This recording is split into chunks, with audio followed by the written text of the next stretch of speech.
Okay, I'm going to call the meeting to order. This is the SPPC meeting related to our second official public participation meeting of the budget process. So thank you everybody for coming.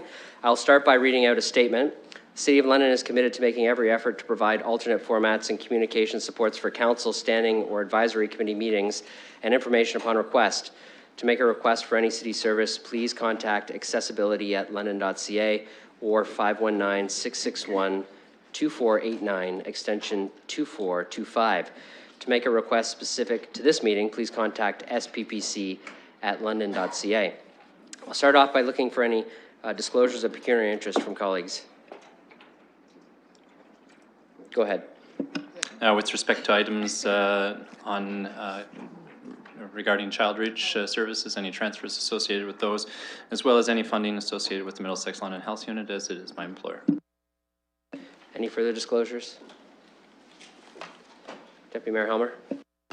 The municipal golf budget, as my father is employed by the National Golf Course Owners Association, and the City of London is a member of that organization. Further disclosures? Okay, seeing none, you can make them as they come up though. So I will move in. There are no consent items. We do have scheduled items. There are a number of communications that have come in. What I'd like to do is receive the communications that have come in on the added agenda, the public participation items. So that's both the ones on the regular and added agenda, moved by Mayor Holder, seconded by Councillor Salih. Any discussion? No, I'll open that for voting on the system.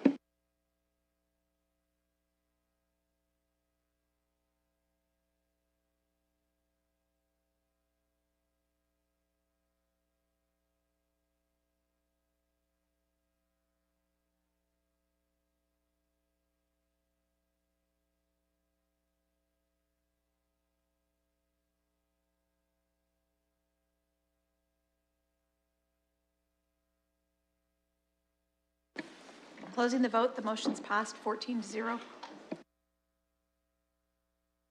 Okay, I'll look for a motion from colleagues to open the public participation meeting. Moved by Councillor Pelosi, seconded by Councillor Hopkins. Any discussion? No? I will open that on the system too.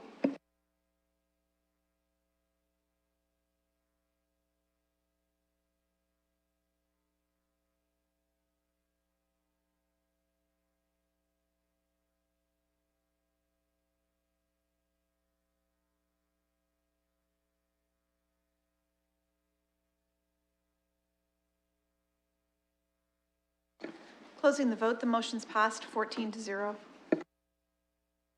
So before we start the public participation meeting, I just wanted to go over a couple of things. First, as you can see, the gallery is full and there is an overflow room. So if you have spoken, it would be very helpful if you could move to one of the overflow rooms to ensure that others who may want to come from there to speak could come in and do that. Certainly you can see the meeting from the overflow room, so you won't miss anything, but that'll allow us to cycle through people, and our security personnel at the top will assist you with that and guiding you to where you need to get to.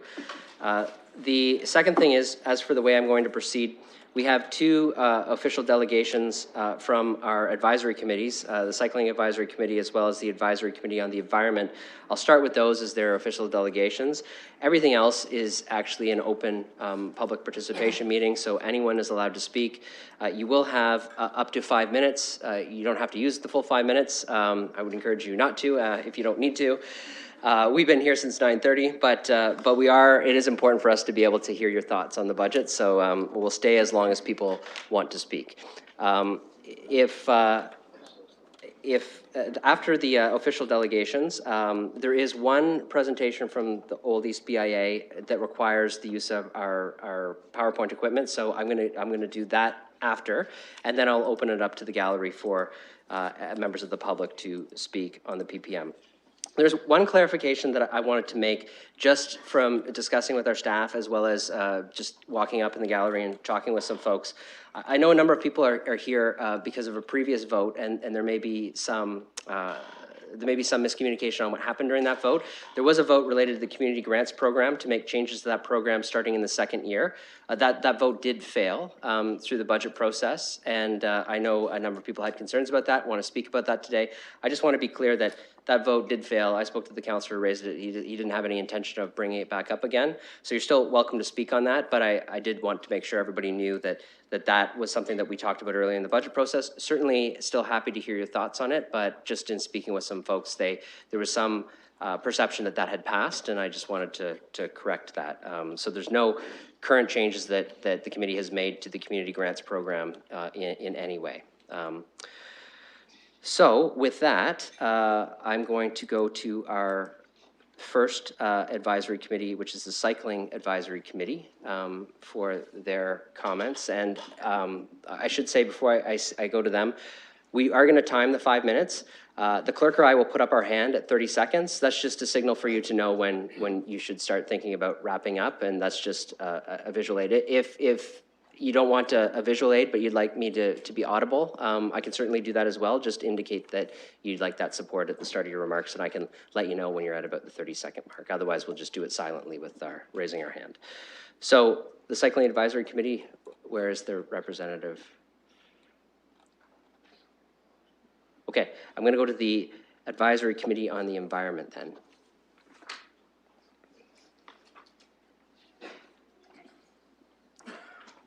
Can you hear me? Yep, for sure. Great. So I'm here representing the Advisory Committee of the Environment. My name is Diane Zoller, and thank you for allowing us to speak this evening. As we did at our last presentation 4 years ago, we want to focus in on some select investment cases. So we believe that they most represent some of the strategic areas that the city is focused on, and that they help define the budget through a sustainability and a climate change lens.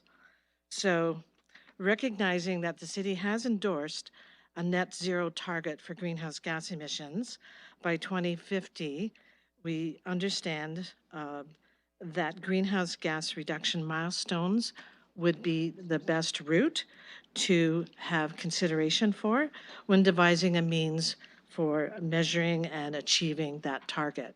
That's a consistent way of looking at what other cities are doing, and likely to be very concrete.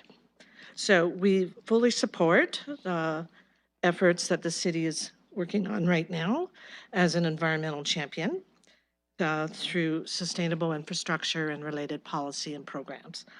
And we are pleased to know that the Climate Emergency Action Plan is underway.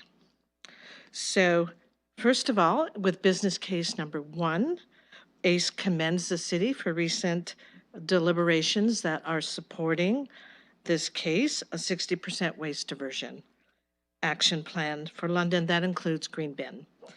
London's commitment to the province to recover 70% of our food waste and organics by 2025 enables the possibility of avoiding and deferring that conversation around a new landfill and the costs involved there. Given that more than 40% of residential waste in London is organic, as you are aware, of course, then food waste diversion has a very large impact in terms of volume and helping to continue our landfill's existence. The committee favors that data be looked at from other municipalities with successful programs. And in particular, we would note Markham has been here before, and their waste diversion rate is over 80%. So they are definitely a mentor for many other municipalities. We would also like to see the removal of textiles, bulky plastics, and small appliances to extend the life of our landfill. Lastly, we of course recognize that resource technologies such as anaerobic digestive facilities, the biogas, the landfill gas recovery are all beneficial in terms of eventually being used as a source of energy as an end product.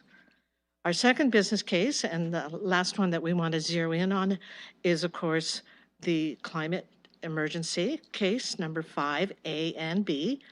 And we applaud that London is one of 1,325 jurisdictions in 20 countries that are recognizing a climate emergency. So we fully support the draft plan goals, which include working with each city service department to review projects under that lens and the climate emergency tool. We also congratulate the city for adding in advocacy for climate emergency on the provincial and federal level and looking at advanced actions in addressing the emergency through existing budgets over the coming year. Council's direction to establish both a net zero community and a corporate greenhouse gas strategy obviously means dedicated funds will be needed over the course of the next 4 years.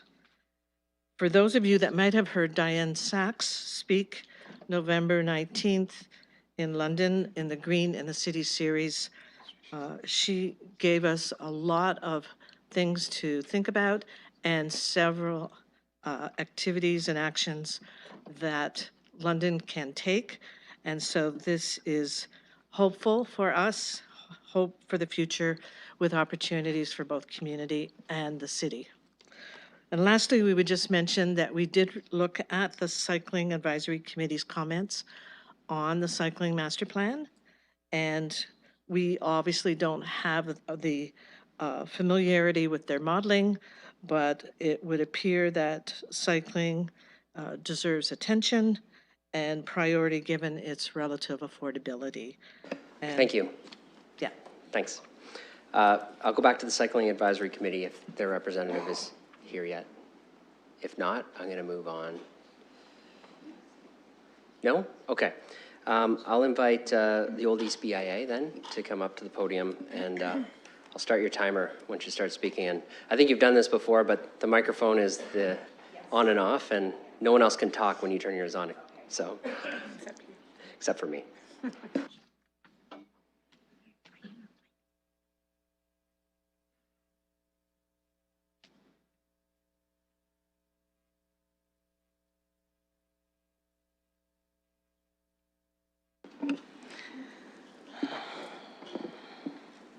Hello, everyone. My name is Jen Pastorius. I'm the General Manager of the Old East Village BIA, and I'm here today to thank you for supporting both the Informed Response Program as well as the Core Area Action Plan.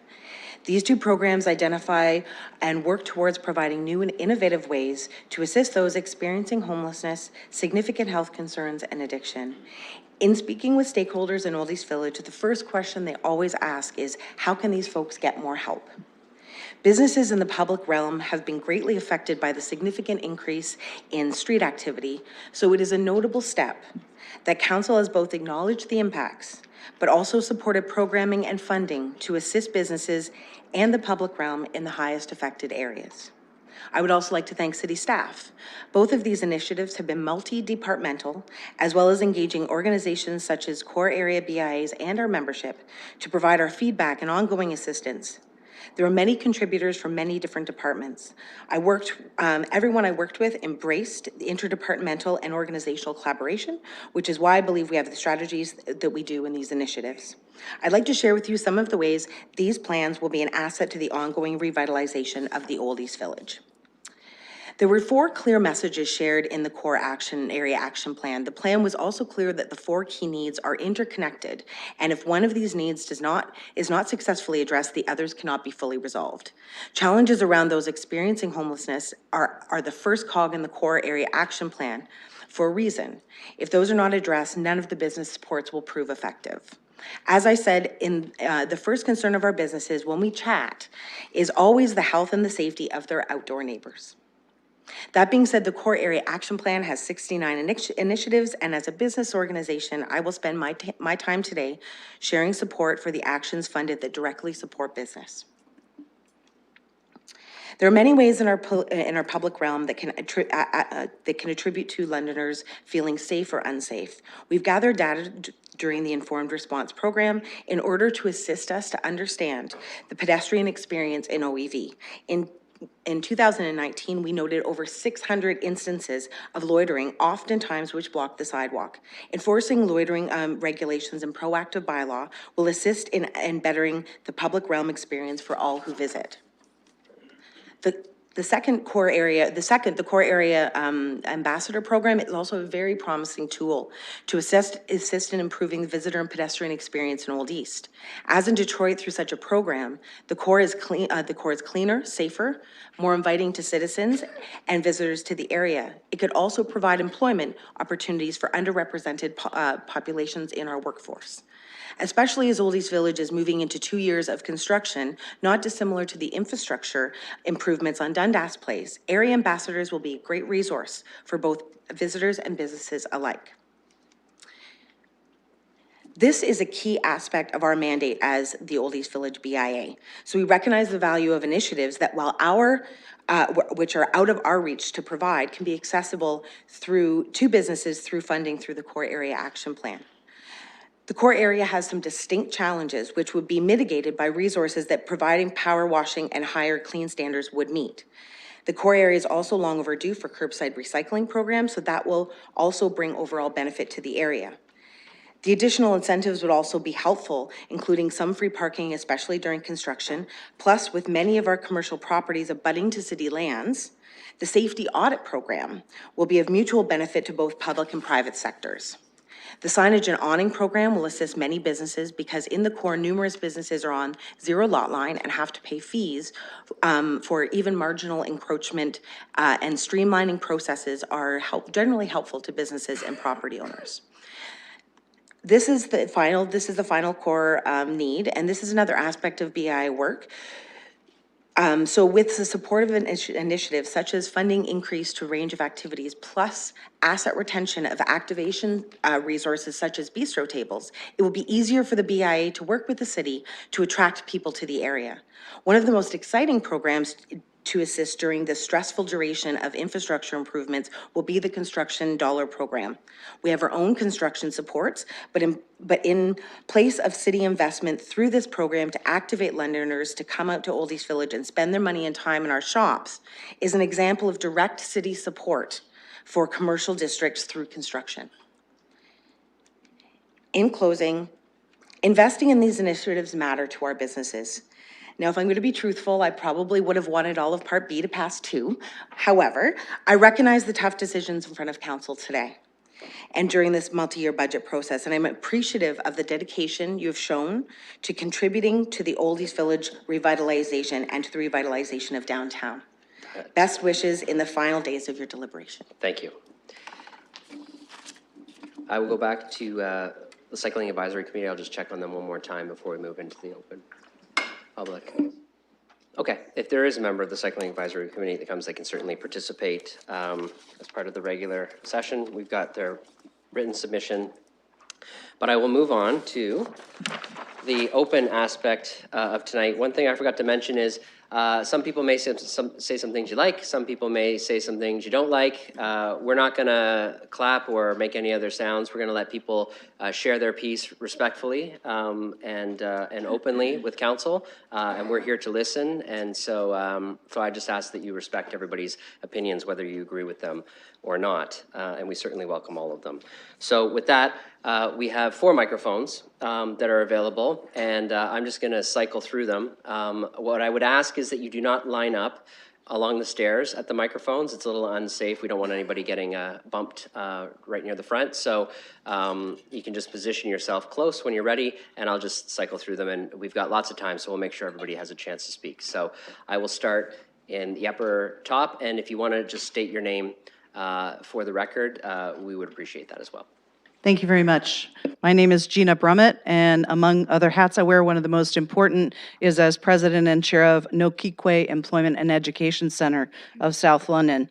Our little delegation came to speak today, and I'll be very quick because we'd heard rumblings that the January 31 vote to cut community grants program funding might see a similar motion made this evening or before the budget was finalized. So we wanted to explain why this positive voice funding is important, especially to the councilors Lewis, Lehman, Van Meerbergen, and Hillary who voted to cut those funds in 2022 and 2023. Nokikwe's Positive Voice program is one of the 41 London Community Grants Program recipients this year, selected by a community review panel. Nokikwe has been doing good work since the late 1970s, and we have to react to political and budgetary changes all the time. The grants selected were to align with the city's strategic plan. Ours does. Our grant is over 4 years, and that is only a partial grant. It's up to Nokikwe to find the remaining funds, and we're working very hard to win additional grant dollars. Councillor Lewis informed me today that he has no intention of revisiting this funding cuts proposal tonight, and that he accepted the 4-11 loss of his motion. We urge others to accept the decisive January 31 decision as well.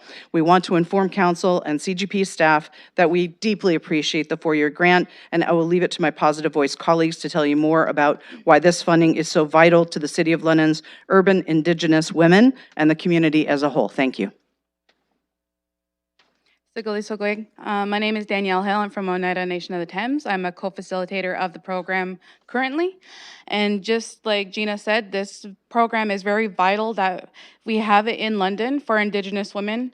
Every single person that's taken this program has gone on to, we have college graduates, we have university graduates, we have a nurse, we have a veterinarian, we have a Oneida teacher for Thames Valley District School Board. It's an incredible life-changing program that everybody takes something different away from it. But in the end, it's something beneficial for them that helps build that confidence to take that next step into education or employment.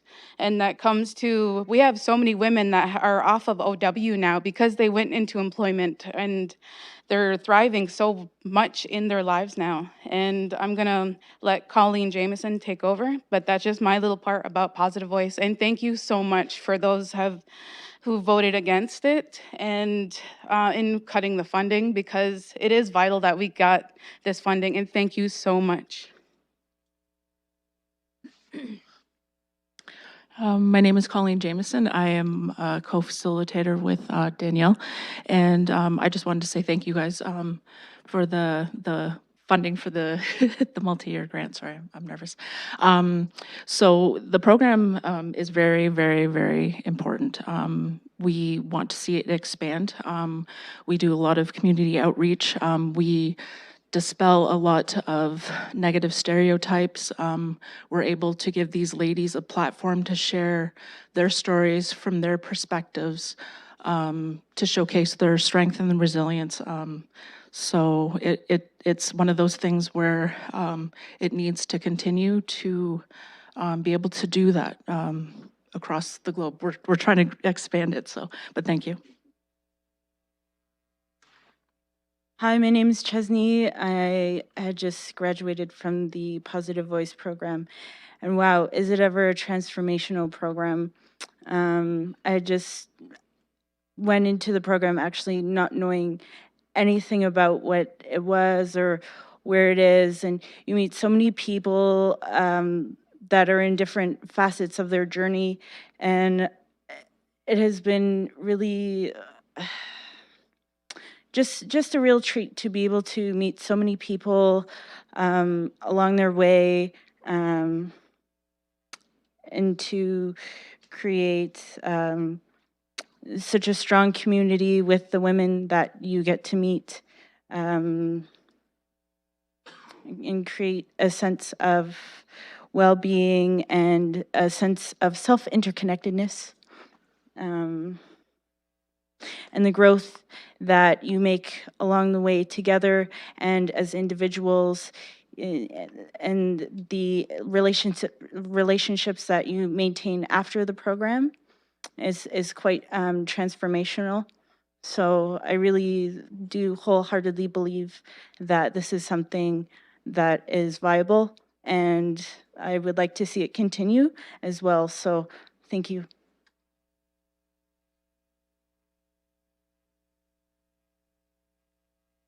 I just wanted to update colleagues. I know we had a request from the Cycling Advisory Committee. Thanks to the magic of social media, I got a note from their chair who says, out of respect for council's time tonight, the CAC and myself are not going to speak at the PPM. I know we have a good dialogue ongoing, and repeating a similar message tonight would not be helpful to the overall discussion. I do hope you're able to complete it tonight at a reasonable time. So their delegation won't be coming, but we have their material in front of us. I'll go to this microphone up here. My name is Luis Patricio, and I'm speaking just on my behalf. So thank you for the opportunity to speak. This is a great exercise in democracy. And my admiration for all Londoners who are here willing to be part of the city building process. Of course, there's always room for improvement, and many of the vulnerable and the most affected by the decisions made here cannot be here tonight. And who is missing is a question we should always ask ourselves.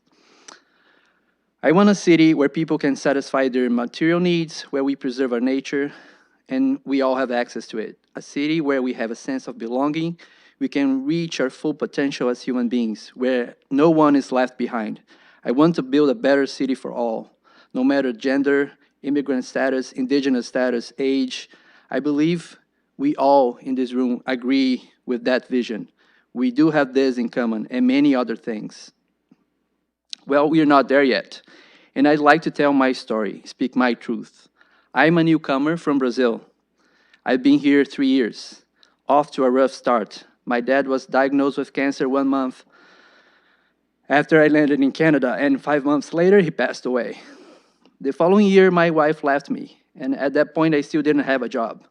I had a few gigs here and there, working in construction, carrying 90 pounds forms, painting fences, and my longest period of unemployment was 8 months.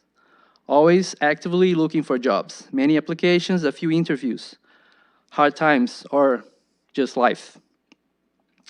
However, there were several jobs that I wanted to apply for and I had qualifications for, but they had this little note at the bottom saying, access to a vehicle.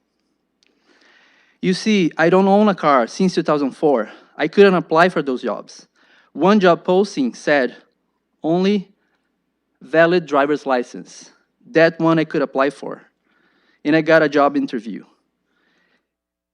During the interview, they found out that I didn't have a car. And I could see in their faces, right there and then, that I wouldn't get that job. You might be thinking, well, this is just another guy that's looking after himself. He doesn't care about the community. That is not correct. I already have a job now, and I still don't own a car. I am telling my story for another reason. I want to put some flesh and blood in some of the statistics. Access to jobs, access to workplaces is one of the main barriers to employment in London. An employment sector council is here, might have more detailed information. This is not a Louise problem, it's a City of London problem. Another example, I have 3 kids. If they have a ride to school in a car, it takes 15 minutes. If I take them to school with my bike, it takes 25 minutes, not that bad. If you need to take the bus, it might take over an hour. Cycling is only 1% of all urban trips, and buses, we have our challenges. How many more need to take their kids somewhere? Is there really a fair choice about how to get them from point A to point B?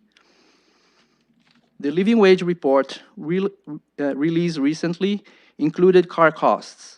Owning a car, 1 car, and in some cities here in Ontario, 2 cars, is a requirement for leading a decent life. I want to live in a city where I don't have to own a car to have a decent life.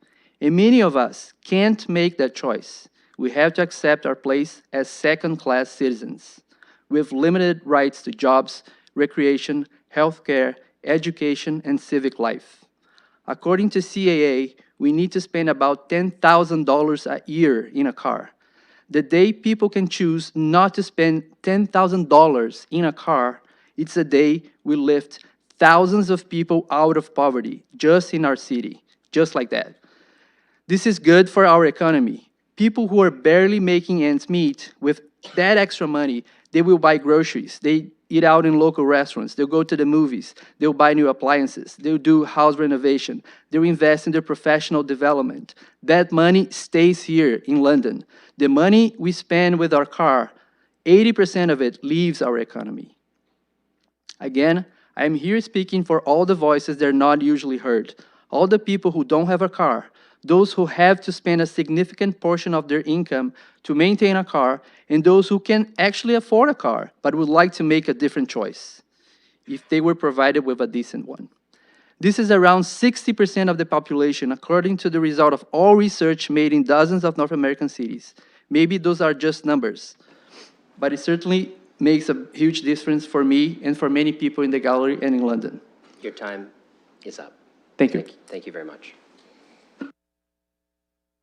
I'll go to the lower microphone over here. Hello, thank you, and good afternoon. My name is Mackenzie Metcalf, and I am a fourth-year student at Western University. I am here because I was originally really nervous about the municipal budget. As a student who buses to and from school every day, I would like to thank you for approving the 5.9% increase of the LTC. The expansions made last year means that the routes that I take to and from school every single day no longer pass by me, and I can make it to school reliably and on time.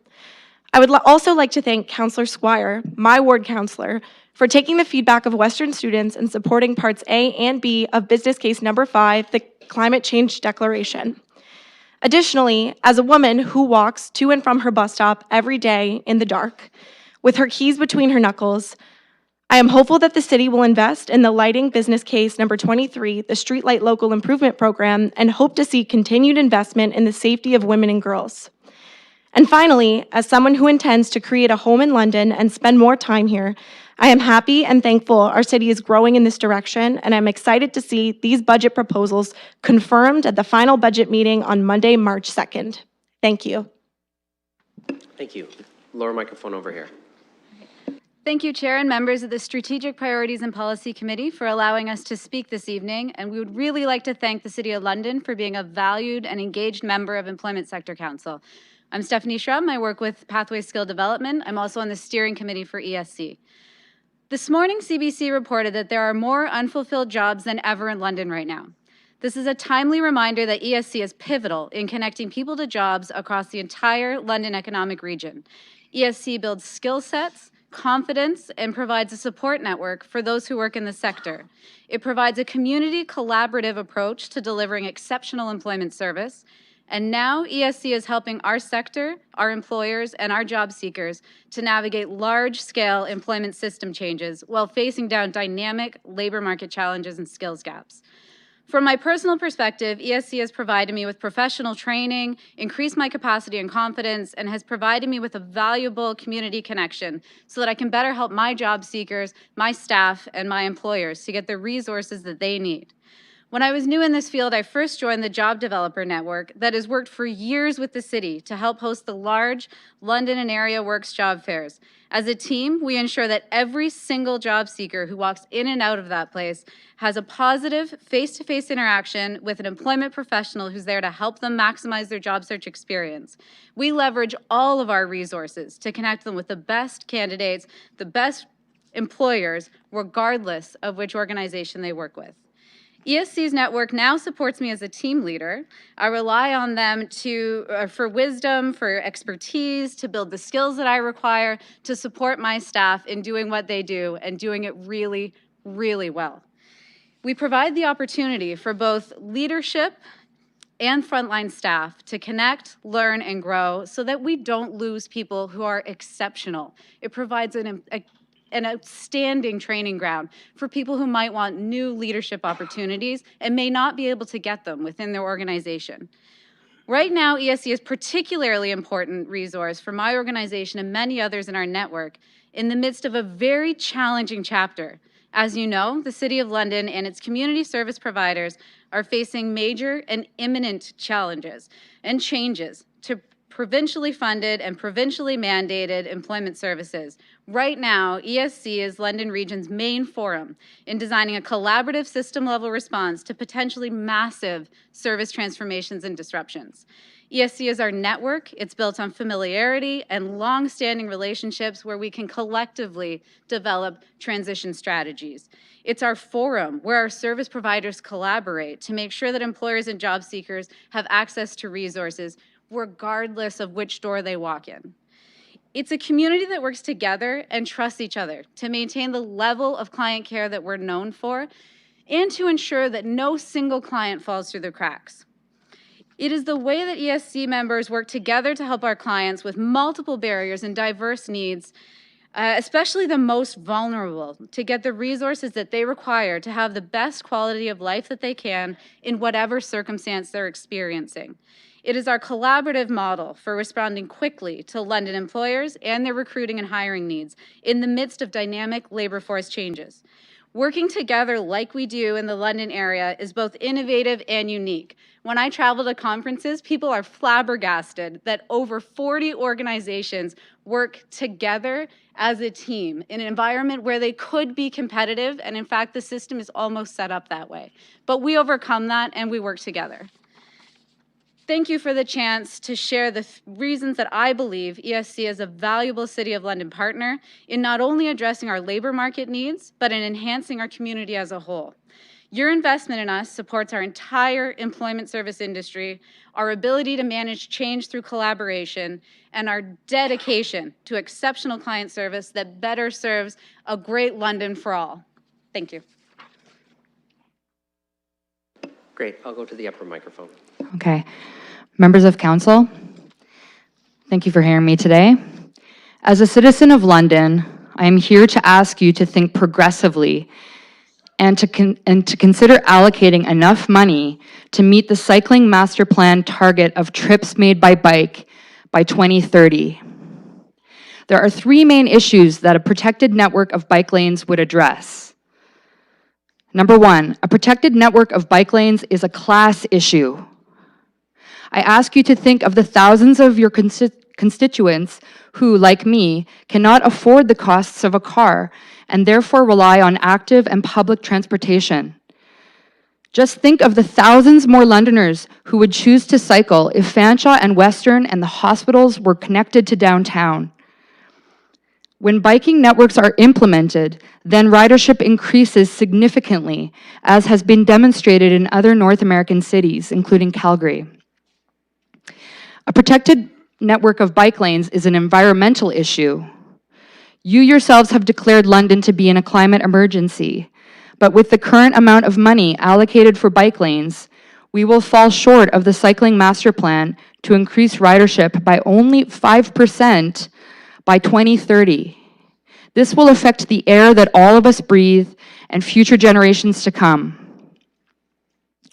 A protected network of bike lanes is a health and safety issue.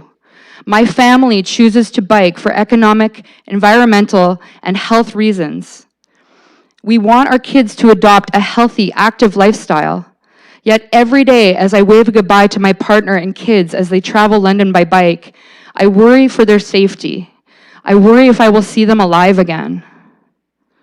So please consider these three issues: class, environment, and safety, and the thousands of Londoners, including drivers, who would benefit from council allocating enough money to meet the Cycling Master Plan target of trips made by bike by 2030. Thank you for your consideration. Thank you. And would you be willing to share your name for the public record? Haley. Thank you, Haley. And I'll just remind people, if you could, just state your name at the start so we can put it down with the notes on your comments. I was going to go to the upper microphone, but there's someone at the bottom, so I'll go to the bottom one. Go ahead. Yes, good evening. My name is Walter Rogers, and I reside on St. James Street here in London, in Ward 4. I would like to acknowledge that we're meeting on Aboriginal lands in the territory covered by the Upper Canada Treaties. I'd like to thank Council and staff for the many hours of time and debate dealing with the budget and business cases, as well as the arrangements made to include the public. On that note, I'd like to offer one observation on the process regarding public participation.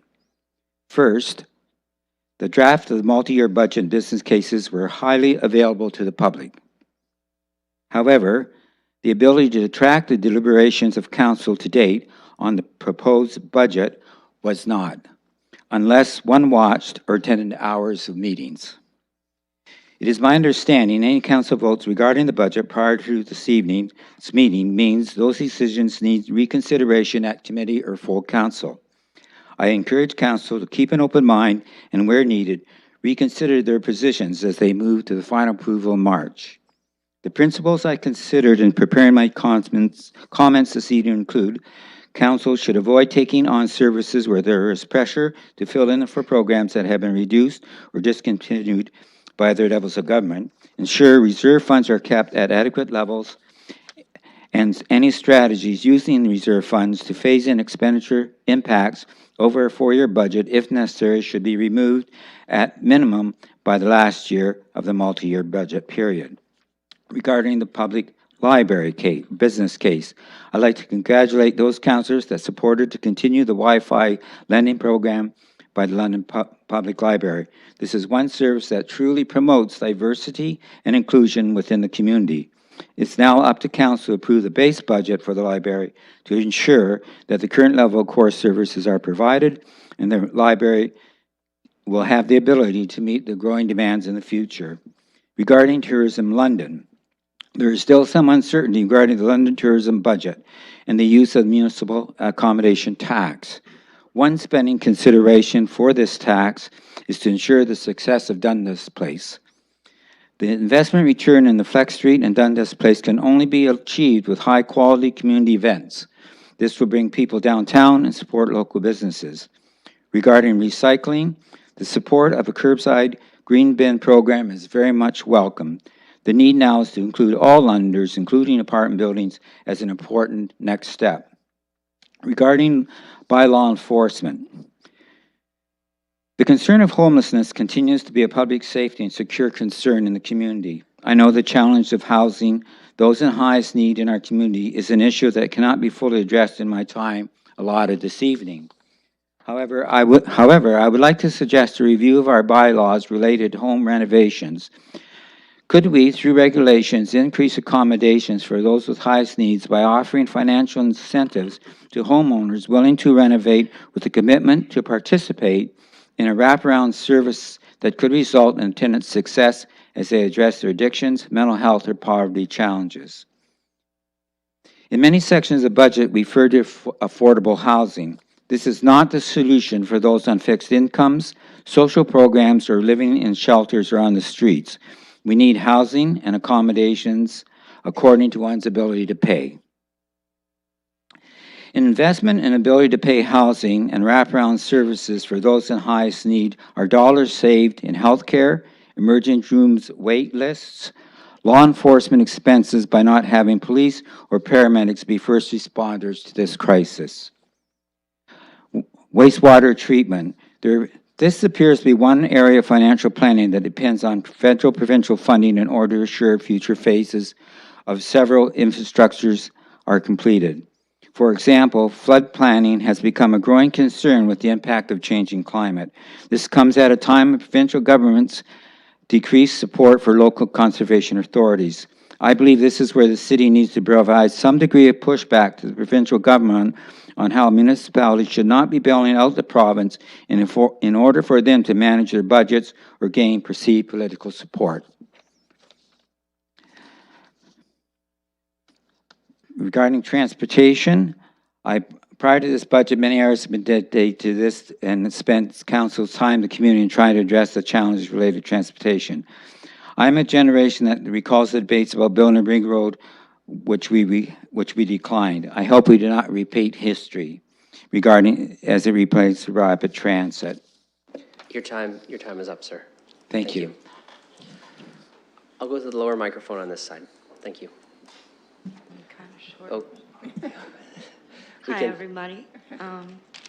Never done this before, so I'm a little nervous. The first thing I would like to say is I am appalled, Mr. Mayor, that at the beginning of your budget, you gave Theatre London $2 million for renovations in the midst of a housing crisis, an addiction crisis, and a food desert downtown. Theatre London has patrons of the arts. Couldn't they have had a fundraiser? You've cut the cops, the finance for them. I have been followed. I'm 60 years old. I've lived in this city since I was 19. This city used to rock. You could walk down all the way from East London down to Richmond and all the way up and do your shopping. There's no grocery store. I propose a grocery store downtown. You're building all these places to live, but there's nowhere to get food. I have a shopping cart. CMHA moved me into a 3-story walk-up. So the first time I went with my groceries, I had to take them because of the steps, walk up, steps, walk up. My shopping cart broke, and someone stole the stuff from my door when I went to get the rest of my groceries. Why did they move a 58, I was 58, almost 59 woman into a walk-up? I've had my laundry cart stolen. I've had my laundry stolen, and I only buy secondhand. I'm not impressed. CMHA doesn't hear me. You know, I'm not opposed to the bike riding, okay? But our news isn't very good. I'm a senior. I spend a lot of time at home. You might tell me the day, but you don't tell me the date. So I don't know if it's the 3rd Wednesday of the month or the last Wednesday of the month. I get up early. I go to bed early. I watch movies. I have a CD player. I really resent them when you guys are having meetings. It's not on TV. I'm computer illiterate. I don't want a computer. I've managed without one this long. Why can't this be on television? Why can't the news have the date? When you're shut in, it's really easy to lose track of time. I have a mental disorder. I've had to call to find out what day it is.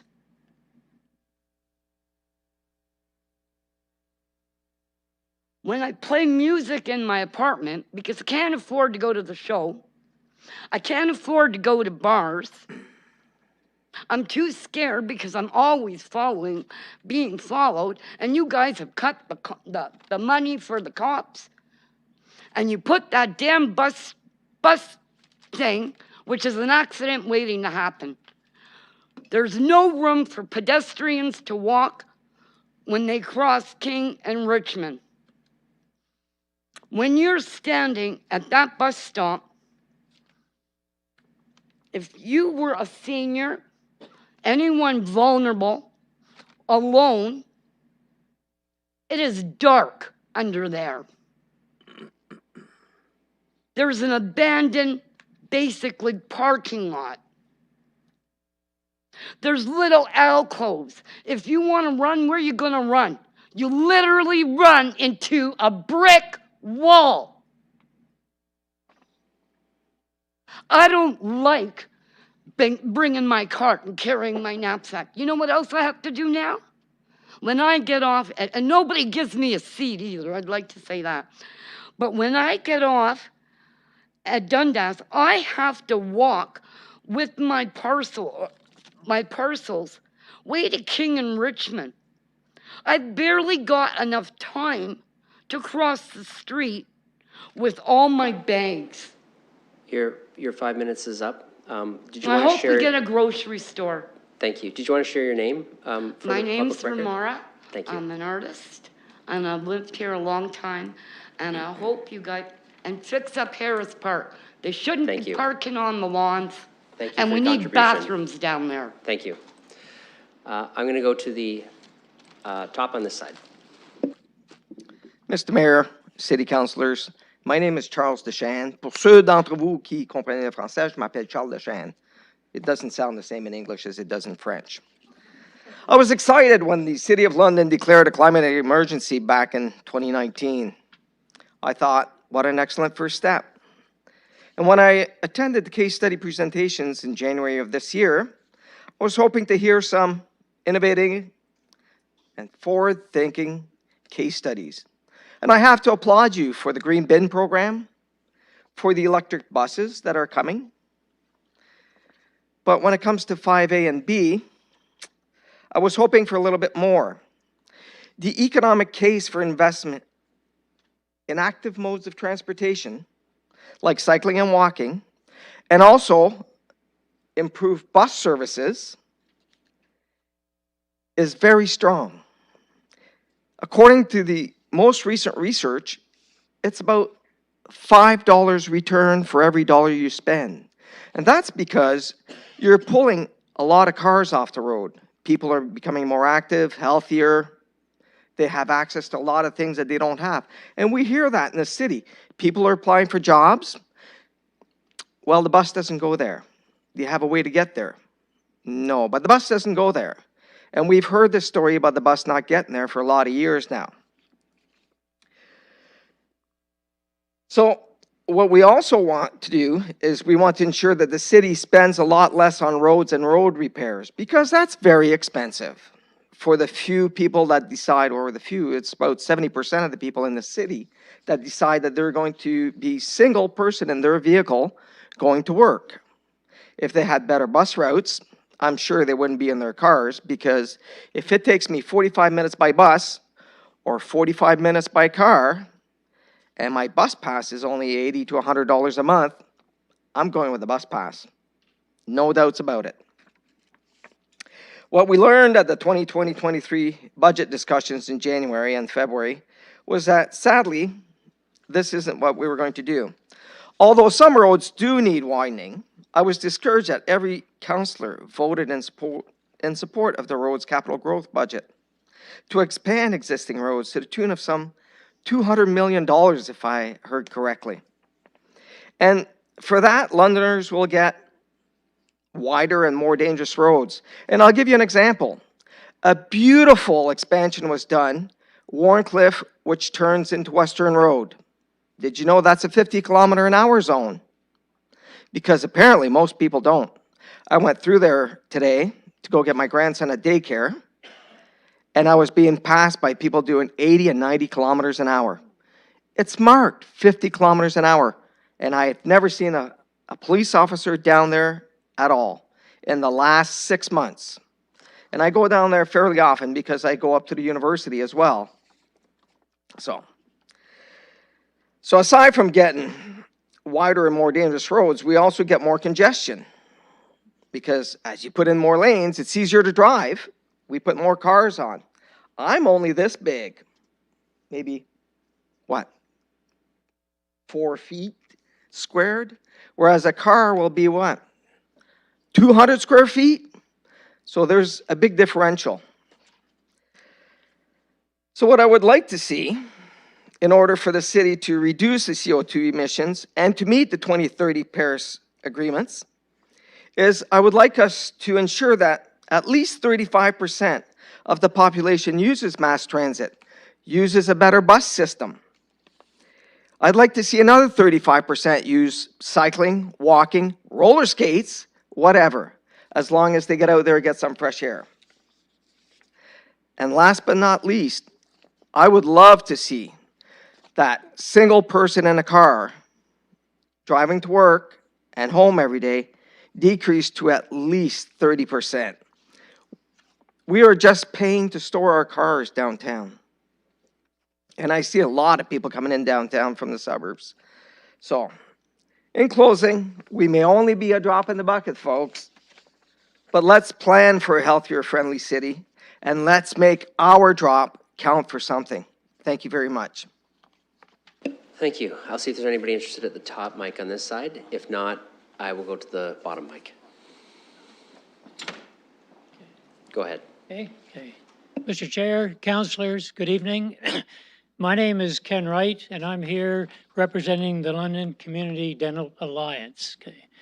I want to thank you for the opportunity to present the case for maintaining the financial support for what will be London's first full-time outreach dental clinic. As you know, London has over 70,000 individuals at or below the poverty line, and this clinic will provide oral health care that they otherwise could not afford. This clinic has the support of many organizations. These include the Schulich School of Medicine and Dentistry, the Fanshawe Oral Health Department, the London and District Dental Society, the London Intercommunity Health Centre, the London Middlesex Health Unit, as well as many other social agencies.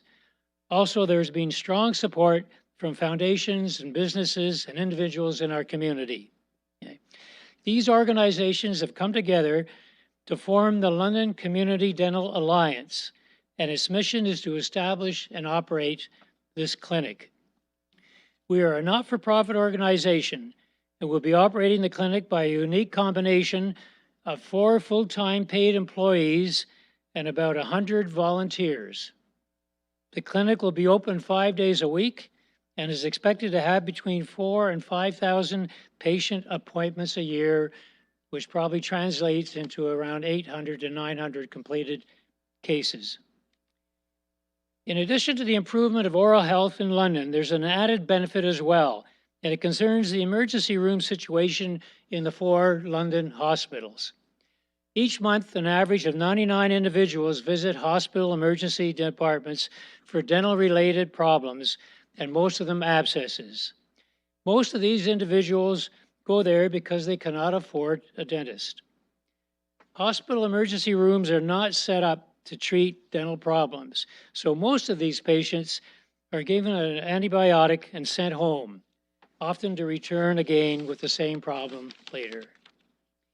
Each of these visits costs over $500, and although that does not involve municipal money, we pay that money through our taxes. Okay. Visits to our clinic will cost approximately $100 each, and with the probability of a very satisfying result. In addition to this, it will free up valuable emergency room time to be used for more critical medical conditions. We have a location for the clinic at Glenclaren Community Resource Center on Adelaide Street South. We have raised the money to renovate and equip the clinic. The grant from the City of London is crucial to its operation, and the multi-year funding allocation was significant in our planning and decision-making.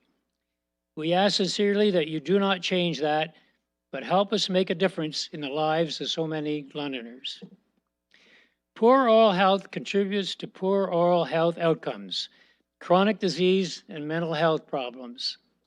Poor oral health also creates unnecessary barriers to employment. An additional benefit to the City of London is that access to dental care often helps people in the job search. One unemployed man said to me he couldn't go for job interviews because his teeth were such a mess, he was too embarrassed to have an interview. This situation clearly illustrates the creation of the DOCS program at the Schulich School of Dentistry. 12 years ago, a community in London approached the dental school to see if it could help in the oral care of some of their citizens. It was largely an immigrant and a refugee population, and they wanted to get jobs, but their oral health was very poor, missing front teeth, had fractured and decayed teeth. They found job interviews very difficult. Thus, the DOCS program at the University Dental School started to help that social agency and several others, but that only involved about 12 sessions a year, whereas our operation will be year-round. There is a moral obligation to eliminate these barriers, and the creation of a dental clinic is one step in the right direction. We feel this is the right time and the right thing to do. Thank you for your support. Thank you. I'll go to the upper microphone on this side. Good evening. My name is Nicole Spreet, and I am the board chair of Pillar Nonprofit Network. We are a network of 610 individuals, organizations, and enterprises invested in community impact in London and the surrounding area. Our work is driven by the belief that the three pillars, nonprofit, business, and government, working together can create an engaged, inclusive, and vibrant community. We believe in the collective power of networks, and our municipal government is a key partner within this network. Nonprofits and social enterprises are uniquely positioned to be invaluable partners for government in developing programs, services, policies, and funding support that incorporate diverse perspectives and are responsive to community needs. Many of you are connected to our sector through your own volunteer work in service clubs, minor hockey and soccer programs, museums, community service, and more. So you know how vital nonprofits are to our community. It is essential for nonprofits and social enterprises to thrive. Not only do they fill social needs, but as significant employers that contribute to job creation, they are essential to our economy. Nonprofits alone employ nearly 1 million people in Ontario and contribute $50 billion to the province's GDP while advancing inclusive economic growth. I am here alongside fellow board chairs and nonprofit leaders today in response to motions that were on the table during budget deliberations to reduce the Innovation and Capital Fund by 50% and to reduce multi-year funding allocations under the London Community Grants Program. Pillar has received funding in the past and is currently under consideration for multi-year funding. While we understand that these motions failed at the Strategic Planning and Policy Committee, we want to take the opportunity to share our position should this discussion be revisited at future committee or council meetings and to highlight the importance of the nonprofit sector and its impact in our community. So much work has been done over the years to shift to a multi-year funding model and a community grant process that is transparent. It has streamlined the decision-making process for the multiple requests that formerly came to City Council during municipal budget planning. Further, multi-year funding has led to more sustainable organizations, enabling them to better plan both strategically and operationally. When the community review panel supported $9.2 million in multi-year funding over the next 4 years, and the applicants whose requests were being endorsed were notified, those organizations cautiously and optimistically drafted their budgets and planned their programming with these resources in mind. The security that multi-year funding provides goes beyond transactional service delivery. It supports transformational systems change. Reliable multi-year funding is critical to stable service delivery to our sector and to our community. The value of the close to $2 million in capital funding will surely exceed the city's initial investment, as it will be leveraged to secure additional funding from other levels of government. Take the example of the elevator recently installed at Innovation Works. We received $100,000 from federal government's Enabling Accessibility Fund, $45,000 from the City of London, $25,000 from a corporate donor, $15,000 from an individual donor, $10,000 from a foundation, and to complete the project, we contributed $95,000 from our own reserves. It took 2 years for us to acquire the funding to make this possible, and the City of London's contribution gave us the ability to secure other funders. And this funding fulfilled need. Often, capital funding is what's needed to grow programs or to provide safe and inclusive spaces. Nonprofits and social enterprises are the foundation of our community, and we are your partners. Invest in us, and you will be supporting an engaged, inclusive, and vibrant community. Thank you.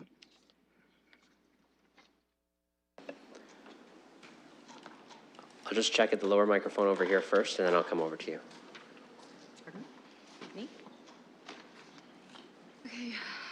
My name is Lacey, and I'm here just basically to speak to you all about the things that are going on in your city. How do I do that?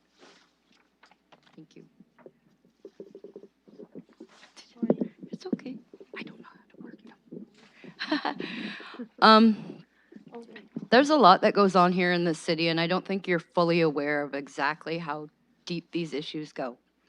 I see everyone here, and I notice there's a small Indigenous attendance here today. And it actually concerns me that we don't have that sense of belonging in our own territory to attend these things. Even though we live in your city, we are furthest from your concern.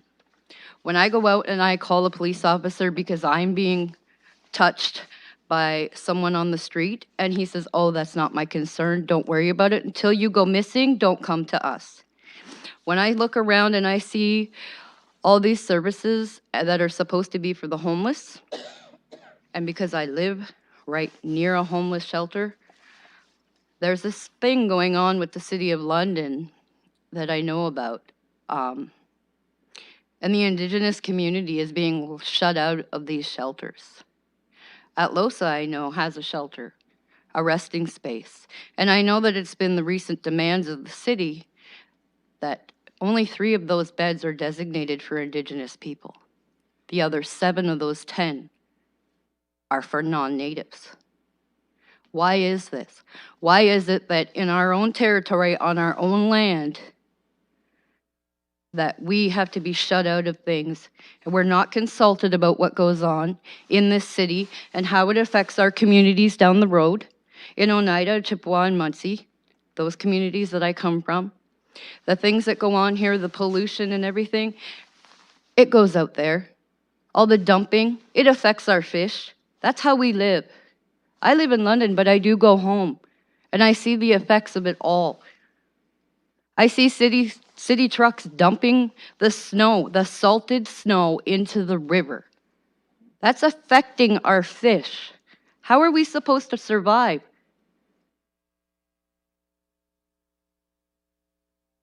We are this big in our own territory.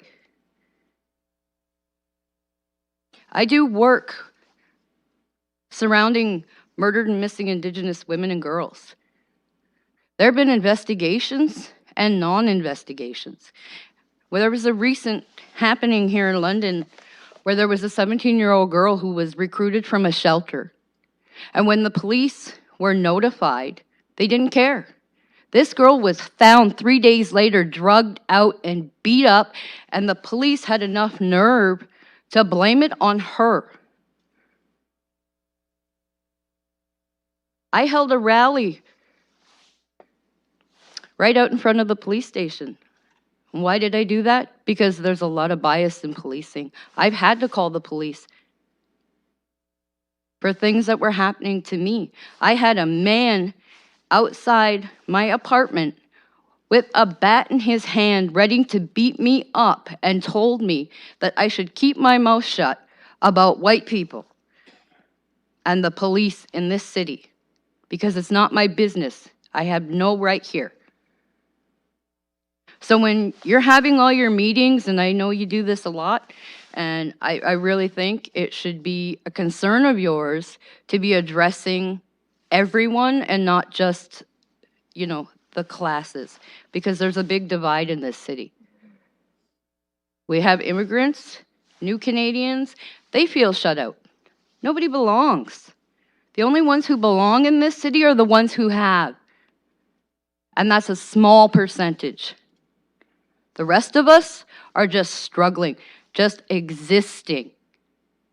And I really don't find that to be human.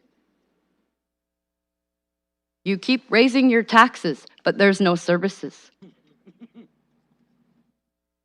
There's supposed to be spaces, green spaces, and there's none. It could be a lot better. I think you can do more. Thank you. I'll go to the bottom microphone on this side. Thank you for the opportunity to speak tonight. My name is Sarah Ems Pilon. I'm the Vice Chair of Women in Politics, and I'm here tonight with the Chair, Marcy Allen Easton. In 2015, the City of London committed to using a gender and equity lens on new policies and services. There's nothing like this in the current budget documents. There's an entire process for this type of analysis, but at the very least, the budget documents should include a summary on how each budget item impacts different people and groups. As an organization, we have some questions. How are public expenditures being distributed, and who is benefiting?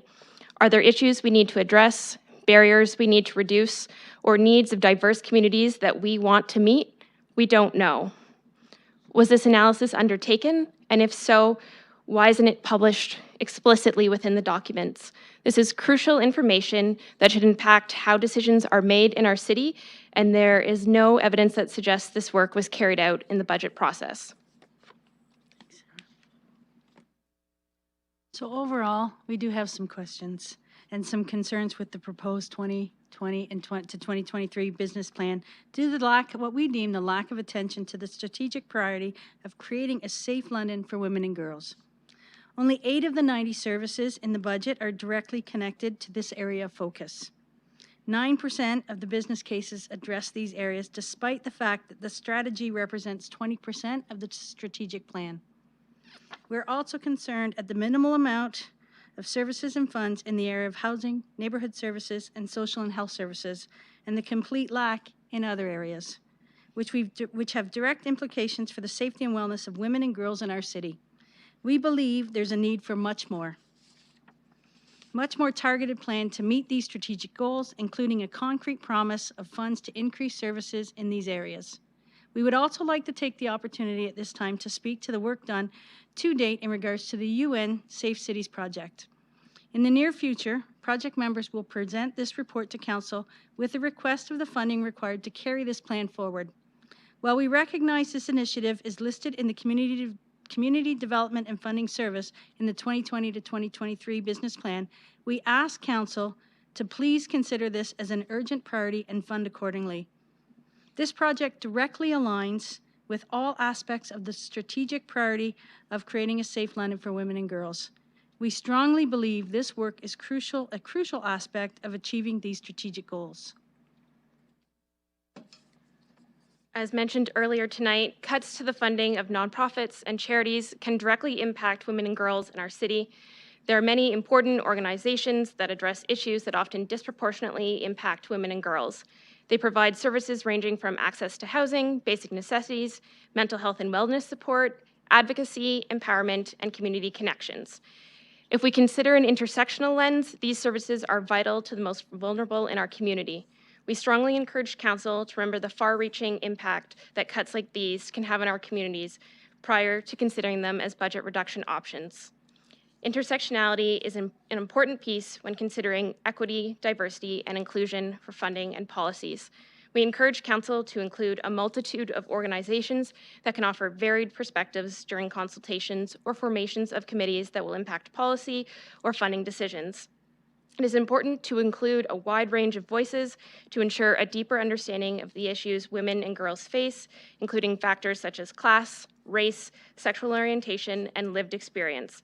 We ask Council to strongly readopt this lens as a regular part of their decision-making going forward. So in conclusion, we ask Council to push for a renewed effort to review policies and services with an intersectional gender and equity lens, and to make this information easily available for all to find. We cannot build a city that works for all of its members without considering how our policies and services will impact different groups different groups and with unique needs. We additionally ask for a reinvestment in the strategic priority of creating a safe city for women and girls to allow that work to proceed. We ask that you send a message to all women and girls in our community and in London that their lives and experiences matter and that their city is working to support them always. Thank you. Thank you. Lower microphone on this side.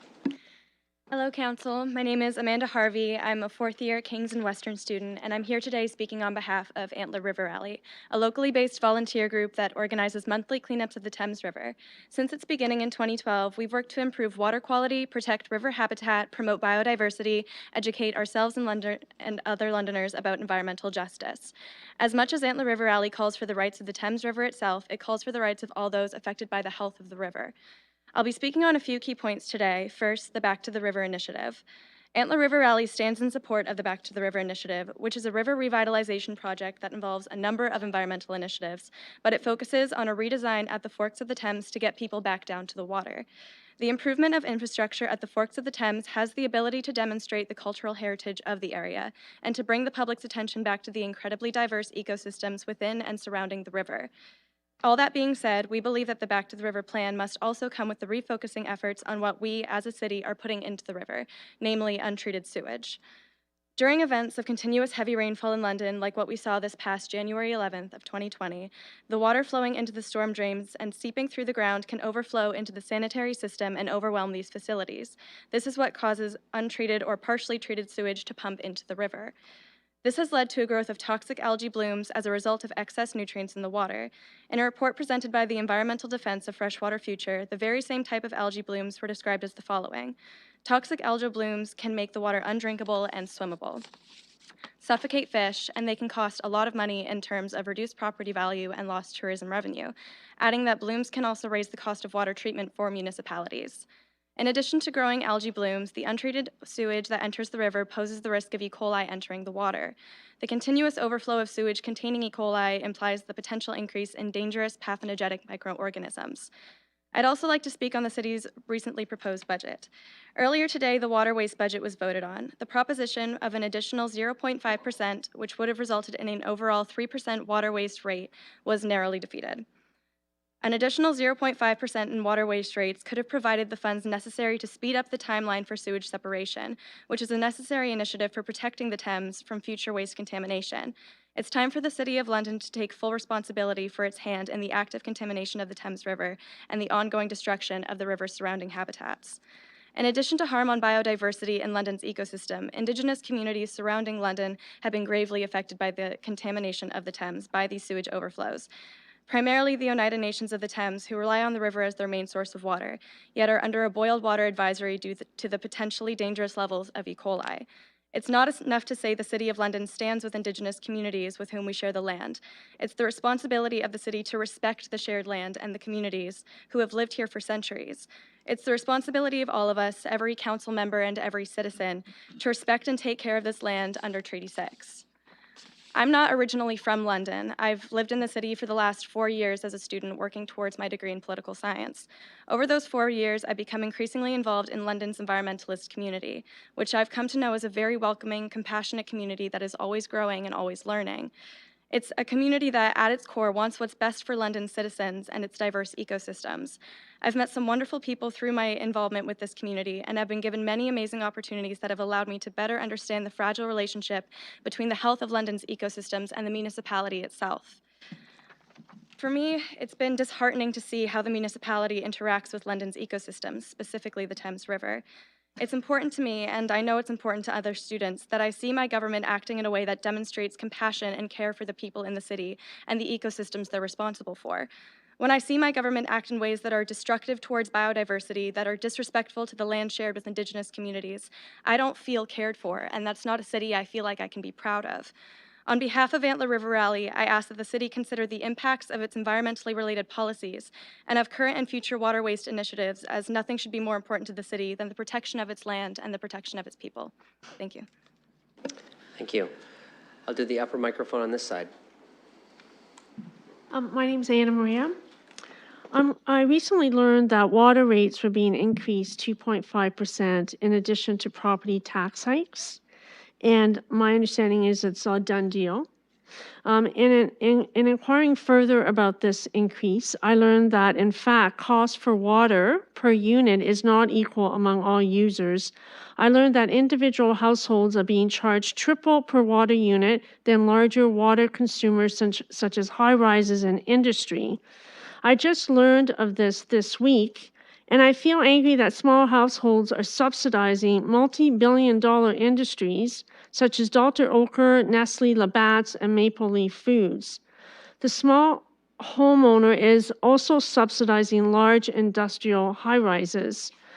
I feel cheated when council doesn't openly discuss all costs to residents so they can better understand the cost of keeping their homes viable. You are literally pushing low-income homeowners out of their homes. There is only one taxpayer, whether it is municipal, provincial, or federal taxes. And I, for one, do not want to pay or can afford to pay the water costs for water guzzling multi-billion-dollar industries such as Maple Leaf Foods. I think it's council's responsibility to disclose fully the true cost being imposed on individual property owners for owning a house, because water is not an item we can opt out of. So when you raise the taxes, you need to consider that you're already raising water rates 2.5%. I'm also asking that council does not fund the Back to the River project, especially the portion at the forks of the Thames.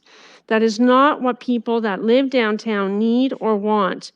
It is a very elite and expensive project that is being pushed forward by particular interests, but not by the general public. And I encourage you to speak directly to your constituents and ask whether they would support a hike in water and property taxes that combined would reach 7% to develop a suspended bridge at the Forks. If you have not had this conversation with your constituents, I am certain that they would likely not support this. A suspended boomerang bridge is a stolen idea from Zayadike Park in Moscow, which was built in 2007. It's not an original design.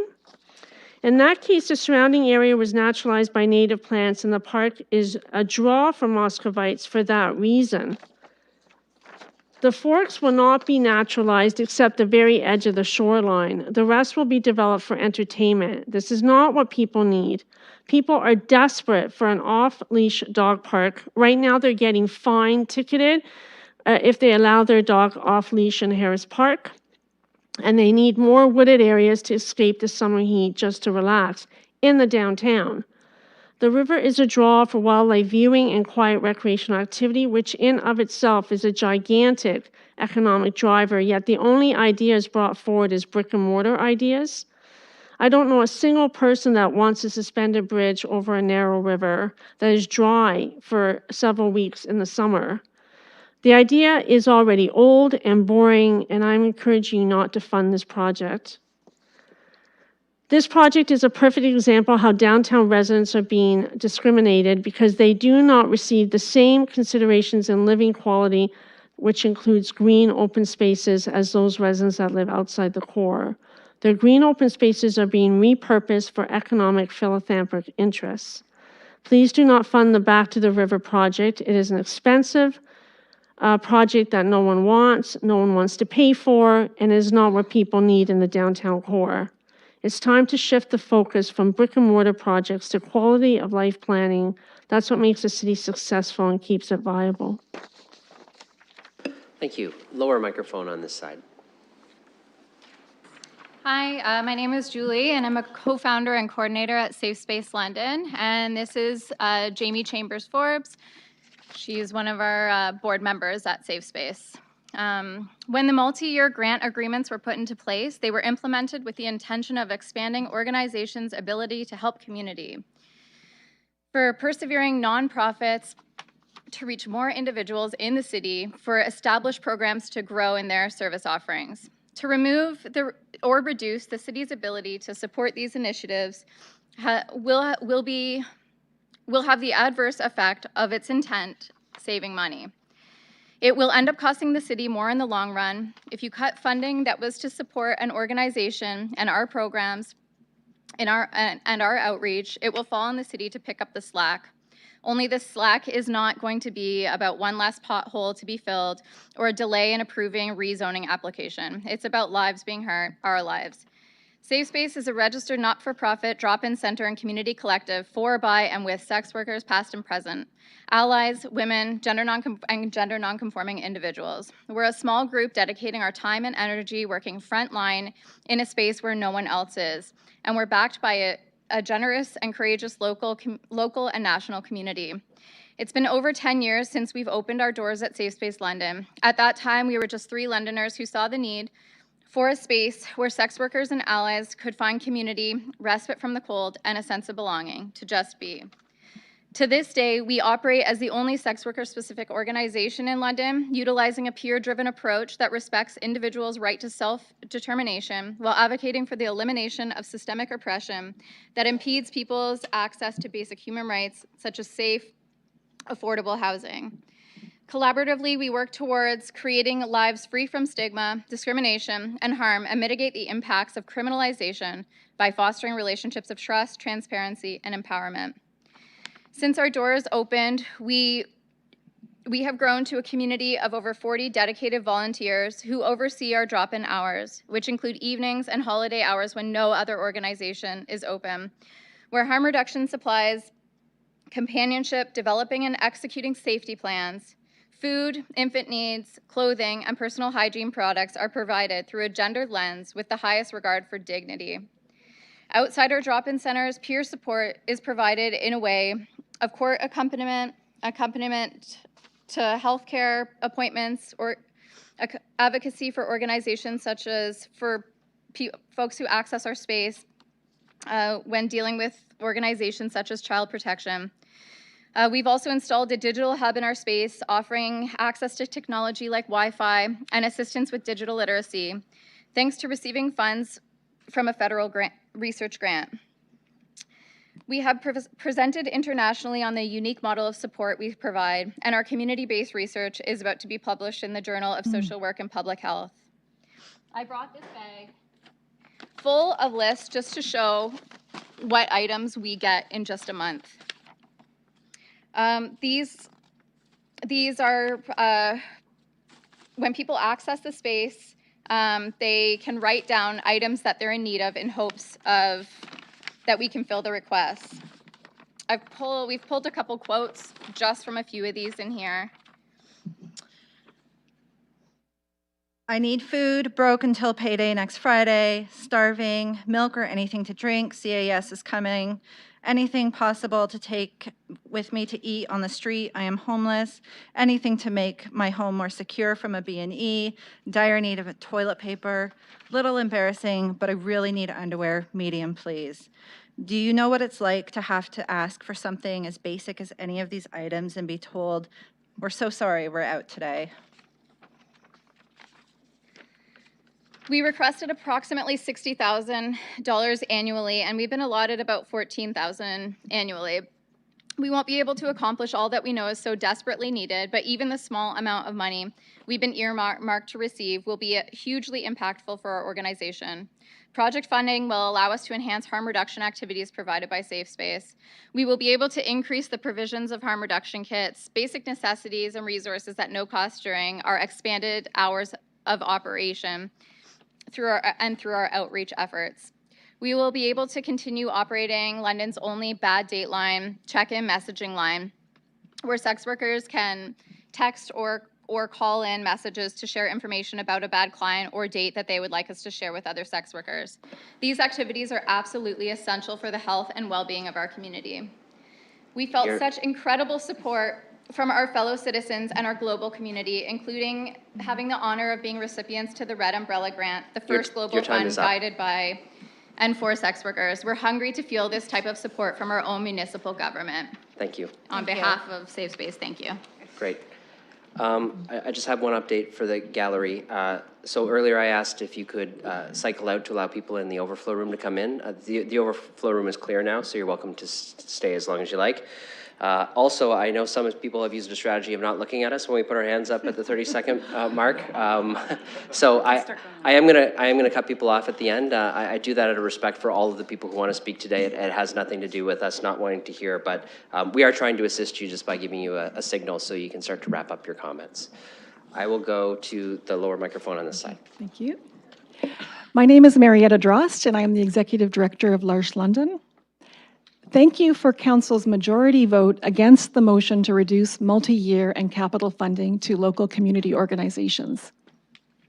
These funding allocations are vitally important contributions to the nonprofit sector, facilitating important work that can only be done when multiple partners come together to promote health, wellness, advocacy, and basic opportunities for all of us. At L'Arche London, this funding will empower us to welcome and support many individuals who live with an intellectual disability. These funds will contribute to new opportunities for personal and vocational development, meaningful community connections, and increased quality of life. The funds will also significantly reduce pressure on local families. More and more families are supporting adult children who have an intellectual disability at home. The waiting list for residential services is at an all-time high in our area, with 638 individuals waiting for 24/7 residential supports in London Middlesex, and that's the latest statistic. The kind of isolation families face can be a risk factor to health, safety, and can result in homelessness for people. So our services can assist people to minimize the need for emergency services, police, hospital, and social services. The funds invested in our community create a positive ripple effect across other vital systems in our community. We cannot do this work without drawing on multiple funding streams: private and corporate, donors, philanthropic foundations, fee-for-service, and local, provincial, and federal government funding. The City of London is an important partner in this work. With this diverse funding base, L'Arche London is working towards the financial sustainability of our day and evening participation services. With her permission, I want to share a part of Christina's story. Christina is a local citizen who has an intellectual disability. Christina graduated from high school a number of years ago. She is a natural community connector. She's kind and friendly and a bridge builder across all her neighbors. Christina lives with her mom and dad, who have a family business and are close to retirement. About 2 years ago, Christina started to come to our Monday morning music club at L'Arche. She immediately reconnected with some old high school friends that she hadn't really been able to connect with because of some barriers. She's also now engaged in our open mic cafe, music club, and a bonjour cafe that we have on Thursday mornings. Her involvement at L'Arche is meeting a real need for friendship and belonging, safety and security, and personal growth. Christina and all of us are stronger when we are well connected and known in community. The multi-year funding provided by the city is contributing to Christina's well-being and growth, and will contribute in a similar way to the lives of many people who are at the heart of our London community. We ask for your continued support for the vital work that facilitates life and growth, safety, and increased security for all of London's citizens. Thank you very much. Thank you. I'm going to go to the upper microphone on this side. Okay, good evening, everyone. My name is Tom Cull. I'd like to begin just by signing my name to the comments from my wonderful colleague at Antler River Rally, Amanda. And I'd also like to amplify comments from tonight and the last session that asked Council to view the budget and key decisions around it through an environmental justice lens. Now, I was also the Poet Laureate for the City of London from 2016 to 2018, and I believe very strongly that the arts and creativity have a big role, a crucial role to play in thinking about and reimagining and challenging and asking questions and dealing with these challenges that are before us. And so I'm going to use the remaining time to read a poem that I delivered for the Resilient Cities conference that was held here in 2017. And the poem is called Resilience. Rip out the ornamental pears, plant apples, pawpaws, dill, and fennel. Rip out the ornamental dams, let the river flow, flex wavy-rayed lamp mussels, soft-shell turtles. Rip out parking lots, build flex streets, piazzas, bike lanes. When you're holding a wrecking ball in your hand, everything looks like a bog, a community garden, a fat orange harvest moon. We prepare for the future, check the weather, test the alarms, but we know that for many, the future is here. It is the end times. Survivors make tents out of old tarps, share food, medicine, stories, strategies, carry can openers, huddle under bridges. We drive by, they absorb our shocks and stresses. Dashkan Z absorbs our shocks and stresses. What can we learn from an osprey's nest, a beehive, from one hand held out to another, from a neighbor shoveling out another neighbor's walk, from over 10,000 years of wisdom, teachings, before boats ferried extraction across the ocean, before colony dug its boot into the turtle's back. Future shocks and stresses. Batten down the hatches. Sure, we must. But remember, apocalypse also means uncover, reveal. The end is a revelation.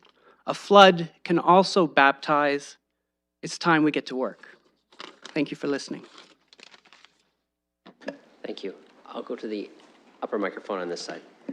Hello, my name is Vicki Van Linden, and I'd like to start by thanking you for something. I'm very encouraged by the resolutions that this council has made regarding housing, homelessness, and supports for people with addictions. I feel encouraged because it sounds to me like you are really taking this seriously, and we've now maybe got a chance to make a real beginning. So I am truly grateful for that. And I hope my thanks and commendation for that will not be dimmed by the fact that I'm going to return to a plea that I've made to you before, and that's regarding the Fork of the Thames. So, you know, I know that there's going to be a lot of pressure on this budget. You've made some really brave commitments to the housing and homelessness issue. And I know you're going to be pressured to start to look at ways to cut back. And I can point to an area right there where you can save some money. I want to mention as well that I come to you and I speak to you maybe a bit stridently and maybe a bit often because I'm a grassroots activist and I have nothing but my voice. I don't have a couple of $1 million to come to you with to leverage my request for a particular project. And, you know, I want to echo what has been said already tonight. I don't know one single regular, ordinary Londoner who gives a gosh darn about that project. And we hear a lot about coming back to the river. Well, she's there. She's always there. She's ready to welcome you. And if we have a mindset in this city and in this society that in order to go back and enjoy a natural space and enjoy our natural lands, that you need to pour cement in order to do that, then it's our mindset that needs to change. So I'm going to make a bid tonight to remember the turtles and all the little invertebrates and all the tender, you know, plants and the vulnerable life that depends on our riverfront areas. And I'm going to ask you to save some money too, and put that money into the services, because we've heard so many pleas tonight about the need for services. And I think you all know that we have people who are struggling, who are suffering, who feel forgotten, who feel left out, and they need services which need to come from you. So please, when you're doing your final thoughts, you're chopping and you're looking at things, remember those services that can mean so much to people who are living on the margins, and ask yourself, is an observation platform and another place to have evening parties going to make the difference in that person's life? And I think you know what the answer is. So thank you. And I really hope you take this seriously. But thank you for the housing. Thank you. Lower microphone on this side. Thank you.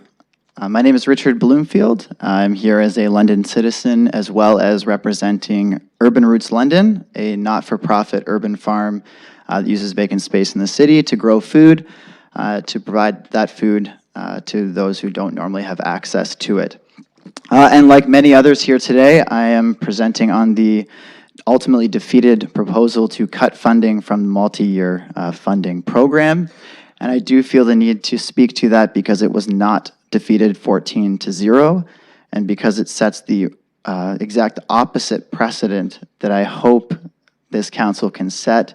And I would actually be proposing here an increase to funding such as this for among many reasons you've heard tonight, and I'll share a couple of my own thoughts.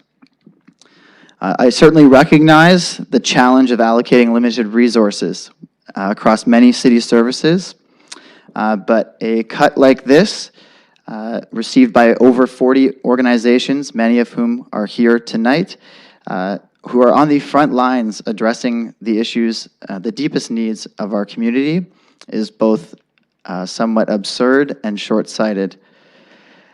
There's many reasons why a thriving nonprofit and charity sector is important. We've already heard some of those compelling reasons tonight.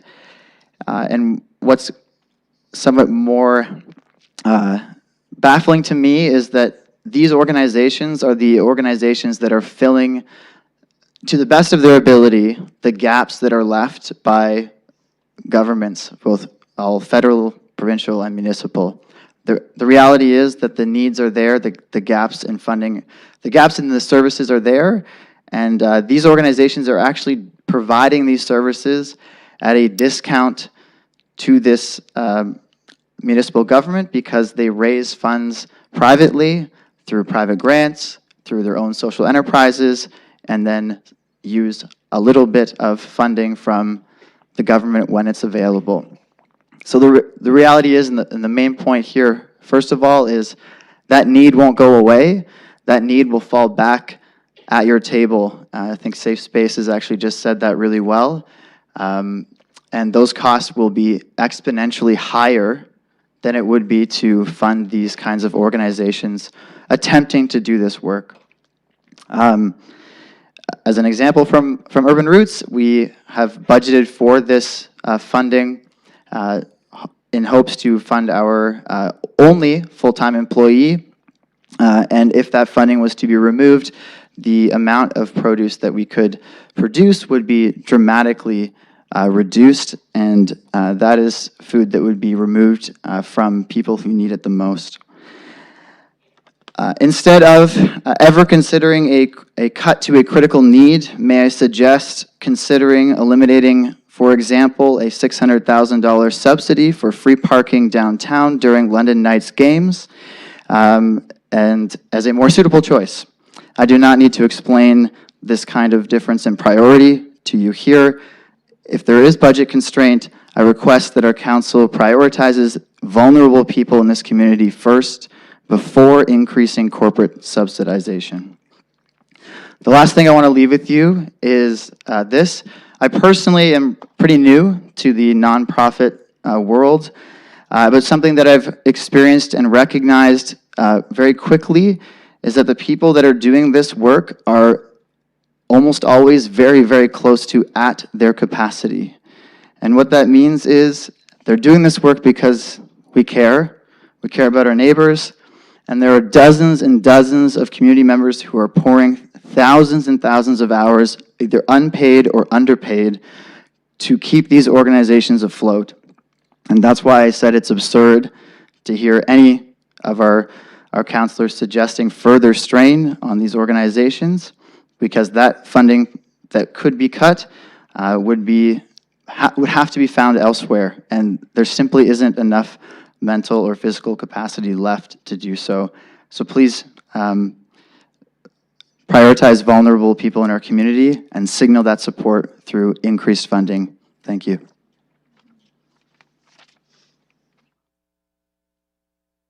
Thank you. I'll go lower microphone on this side. Great.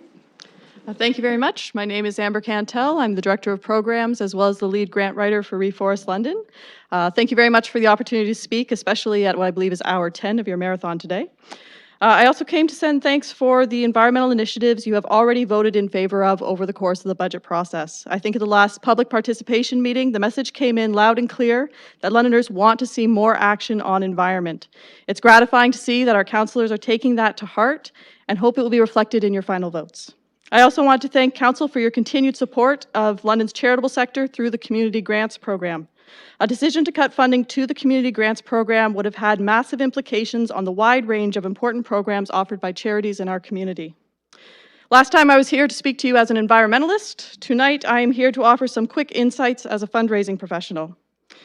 At a previous meeting, I heard concerns expressed at Council that perhaps charities didn't know about other funding opportunities available at the provincial or federal level, such as the Federal Enabling Accessibility Fund, which came up as a surprisingly specific example, to be honest.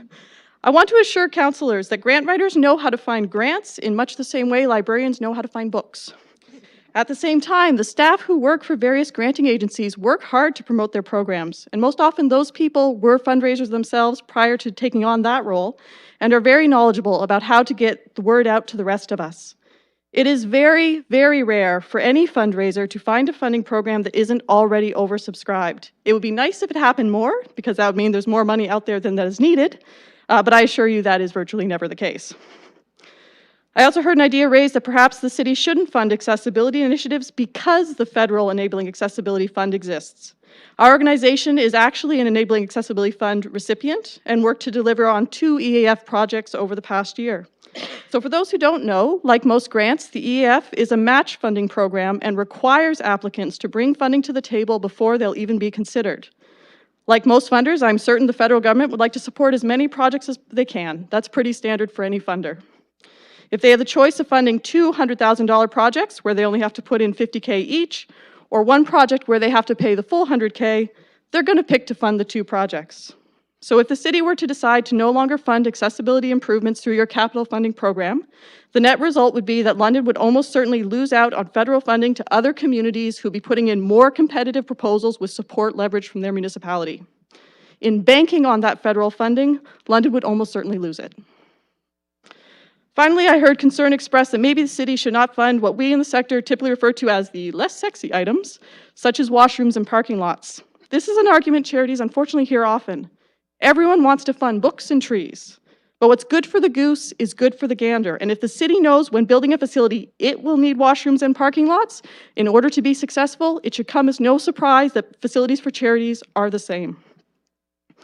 It is a terrible thing when one funder decides that there is one part of a project they don't want to fund, because what inevitably happens is then other funders feel like they should do the same, follow suit, and before you know it, you have 10 funders who want to buy books and no one who wants to buy bookshelves.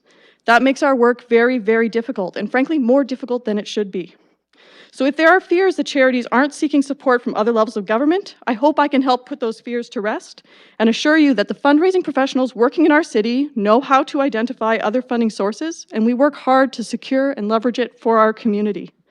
I very much appreciated hearing Councillor Turner's comments at a previous meeting that when the initial guidelines for the city's community grants were done, there was a lot of consultations with London's charitable sector to draw on their expertise and experience to design the program. That's a great approach. And if there are questions about how different funding programs work or the implications of different policy decisions the city might want to consider, we are still here and we are still very happy to help. Thank you again for your time, and I wish you the best of luck with the rest of your deliberations. Thank you. Upper microphone on this side.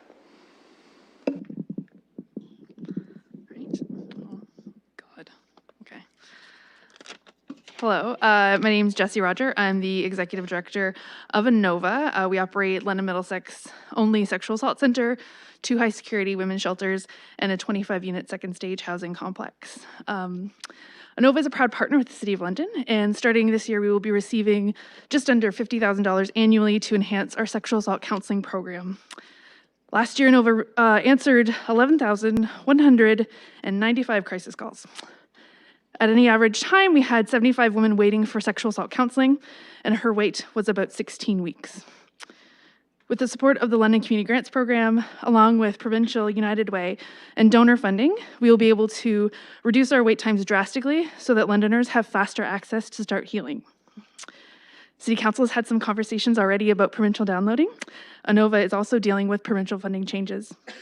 We participate rigorously and regularly in advocacy at Queen's Park, both individually and with the Ontario Coalition of Rape Crisis Centres. We appreciate the pinch that the city is feeling. We're feeling it too. The city has done 2 pretty spectacular things over the last few years to identify its commitment to ending gender-based violence.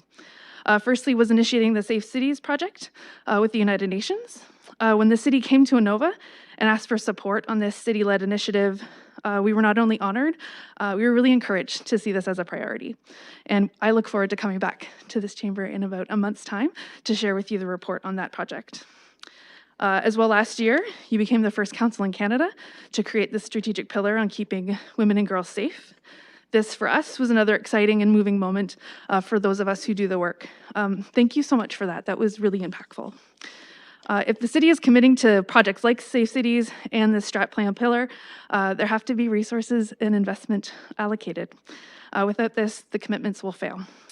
Please remember that investments of resources are not a one-way street. Time after time and study after study offers us evidence that when you invest in those experiencing gender-based and sexual violence, our community gets better, not just in terms of safety, but also economically. The return on investment is tangible. As you make these important and critical decisions around budget, I would encourage you to use a gender-based lens. Doing so not only reinforces that commitment that you all made, but ensures our community's most vulnerable are considered and supported. Thank you. Thank you. Lower microphone on this side. Hi there. I wasn't expecting to speak today. I haven't prepared anything, but I came to the last public meeting, which was my third council that I've attended. This one is my fourth. I'm coming to this tonight, and I just felt impelled to speak.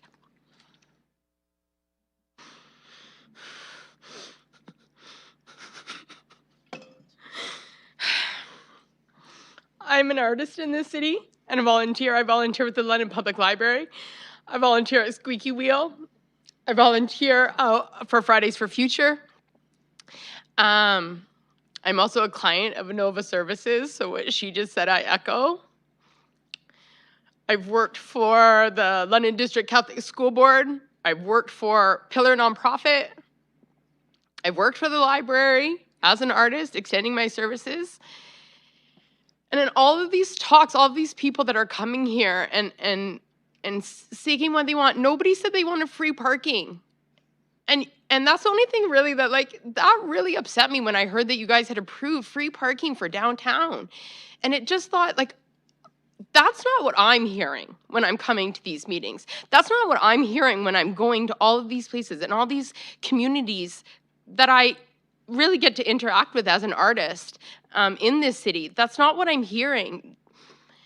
That's not the answer to any of our problems that we're bringing to you. And it really was like, are they getting it? Are they understanding the impact on our physical bodies being in this city, trying to live in this city and trying to make ends meet and trying to connect with one another and trying to support one another? I just want to say, of the people that have spoken today, so many have been women, and they're showing up beside each other as well, too. And I want to acknowledge that women really, I think, exemplify that we can't do it alone. We need each other to do this, and we can share our voices and our time as well, too. So thank you very much. But really, free parking, we don't need that. There's so many other things that we need. Thank you. Thank you. Thank you. I'll look to see if there's anyone over here who'd like to speak at the microphone. Okay. If not, I'll go back to this side. I'll go to the lower one. Oh, I'll go to the upper one. Yes. Then the lower one. Okay. Thanks. It's Marianne Hodge. Thank you for voting to approve funding for the climate change initiatives in business case number 5. But I would like to emphasize that the reason that they call it a climate emergency is that it is an urgent issue. The urgency is not that the world will end in 10 years, but our window of opportunity will close. So our opportunity is to reduce the impact of climate change, not just for the next 4 years, but for every year going forward. The Climate Action Plan has not yet been developed, and there will be many more priorities to come once it has. And as approved budget items like road widening are rolled out, I urge Council to be strategic to ensure investments today support and not hinder a low-carbon future. Investments in the next 10 years need to focus on a low-carbon future so that future budgets don't need to include millions of dollars for climate adaptation, as opposed to a lot of these other projects, as we have heard so far tonight. As we have heard tonight, investments in public transit have multiple wins, including incenting people to come downtown and helping people to access employment. I believe it was Councillor Squire who noted that many budget items have climate change implications.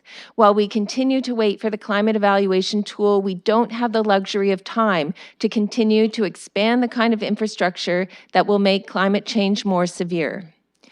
My daughter and I have a rule when determining whether to go ahead with financial decisions, that we only go ahead if a proposal is a win-win. So climate justice allows for many win-win solutions: energy efficient social housing, and low carbon and true mass transit. I want to emphasize that approving business case number 5 does not mean that the climate emergency has been taken care of.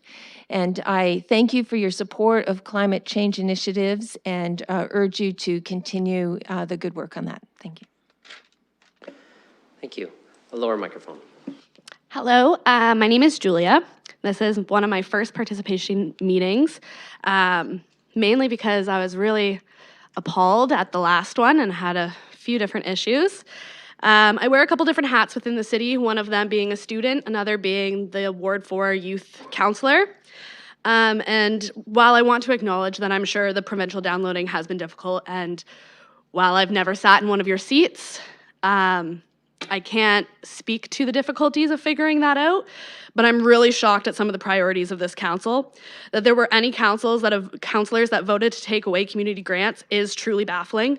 The City of London is hurting, and the organizations that are on the front lines that could have lost those fundings are the ones that are dealing with those. So I'm echoing those same feelings and disagreements that many Londoners here have been stating. I want to thank each one of the councillors that voted to keep our funding for the local community organizations, and call on the councillors who voted against it, especially Councillor Lewis, who brought the motion to the table. And you don't have to look at me, but we're all looking at you. Okay, you can share your comments through the chair, please. We must be thinking beyond personal goals and returning to the root of acting as a representative, adequately consulting constituents and acting through an equity lens that takes into account the way that decisions you make affect the diverse populations within this city. You can do better. You must be more progressive in order to grow this healthy, functioning city. And I thank those of you who are making those decisions and becoming more progressive. Thank you. Thank you. Lower microphone on this side. Hi, my name is Leela George. I live here in London, Ontario. I'm from Oneida Nation of the Thames, and I'm Wolf Clan. I wanted to support Positive Voice. I know that you said that the cuts weren't going to happen, but I feel like there's a big distrust with our council, and I have yet to access that program. I know many women in my community that have been successful with this program, and it is available to Indigenous and non-Indigenous women. I also wanted to support the free transit. I rely on that every single day to get to point A to point B. And I want to stress that it's important to invest in the people, and especially lower class people. If you really want to make a change with the homelessness, the mental health issues, and the things that are the problems of London, then investing in the people should be first priority. Thank you. Thank you. I'll go back to this side. Okay, false alarm. I'll go back to this side. Good evening. Excuse me. My name is Martin Horak. I've been watching the council budget deliberations closely, and I wanted to first of all thank everybody for very thoughtful debate and for choosing to support a lot of really important programming. But I was also looking through the budget documents recently at capital costs. And I just wanted to, during budget time, make this connection between the difficult choices of spending on programming and the capital costs of new development.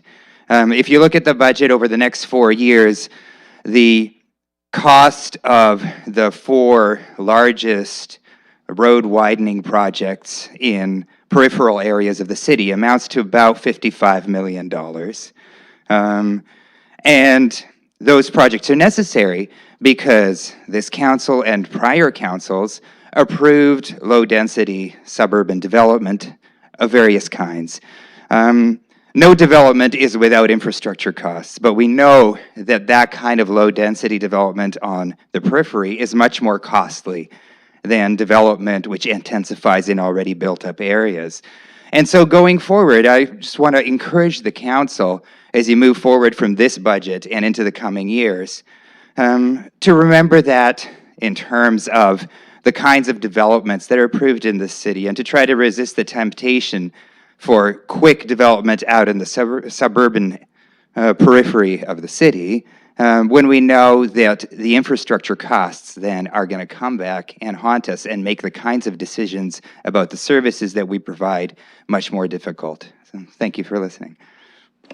Thank you.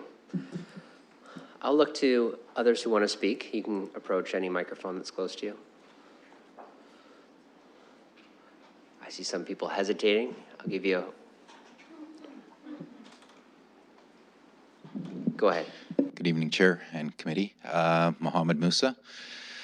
Wasn't necessarily planning on speaking tonight, just more for observation, but as many of you know, I can't keep quiet for long.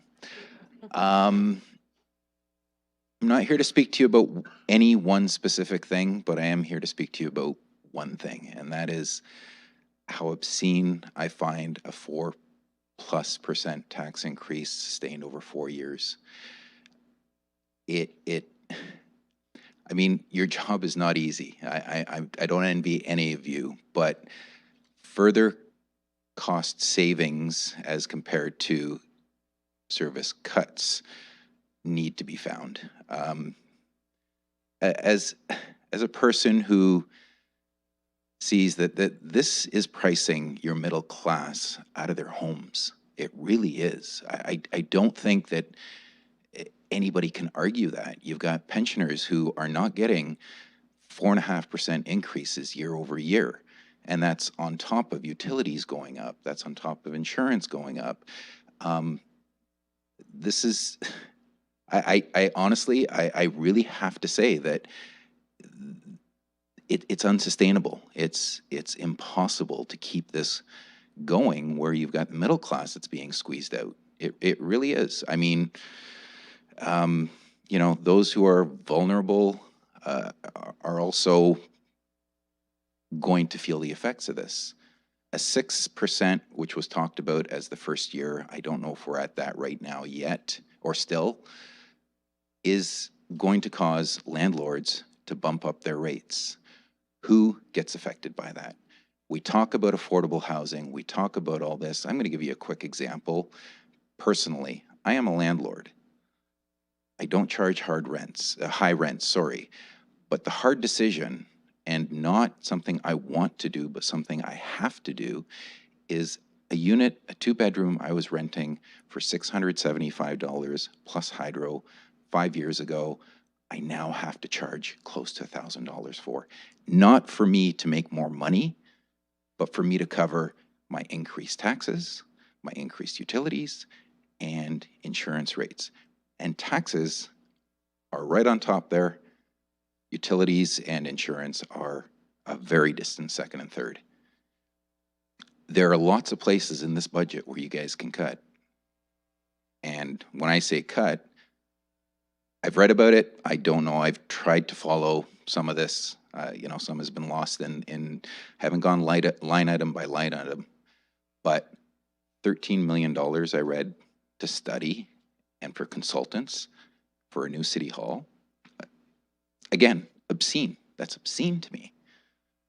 I just need for you guys, for everyone on this committee and council, to go through things line item by line item and have some savings, not waste. And I'm not saying that any of it is waste.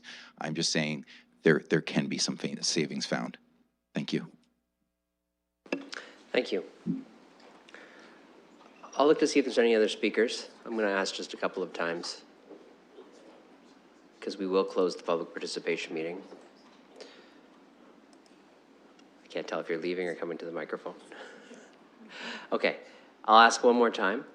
Is there anybody in the gallery who would like to speak on the budget today? Okay, I'm going to close the public participation meeting then. I'm going to look for a mover to do that. Councillor Salih, a seconder, and Councillor Van Holst. I don't think there's any discussion that colleagues need, so we'll open that on the screen.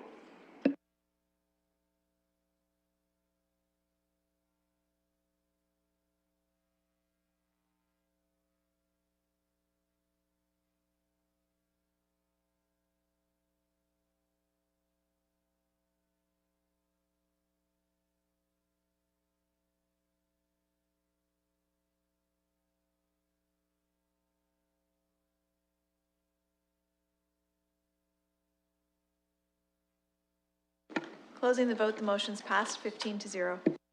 Okay, thank you very much to the public who came out to share their thoughts tonight, and for those who wrote in with the correspondence that we received before. We will continue our budget discussions as we resume the other budget participation meeting after about a 20-minute break. And then we'll resume any discussions tomorrow for those who would like to stay or follow along online or in person. You're more than welcome to do that. There are no items for direction. There are no deferred matters or additional business that I see colleagues flagging for me. So what I'm going to do is, in 1 second, I'm going to ask for a motion to adjourn, but I'm not going to start the next, resume the public participation meeting for until about 8, or the SPPC, sorry, until about 8:25, just so colleagues can have a break, and our staff can reset the systems. So motion to adjourn. Deputy Mayor Helmer, Councillor Van Holst, all those in favor? All right, this particular meeting's adjourned.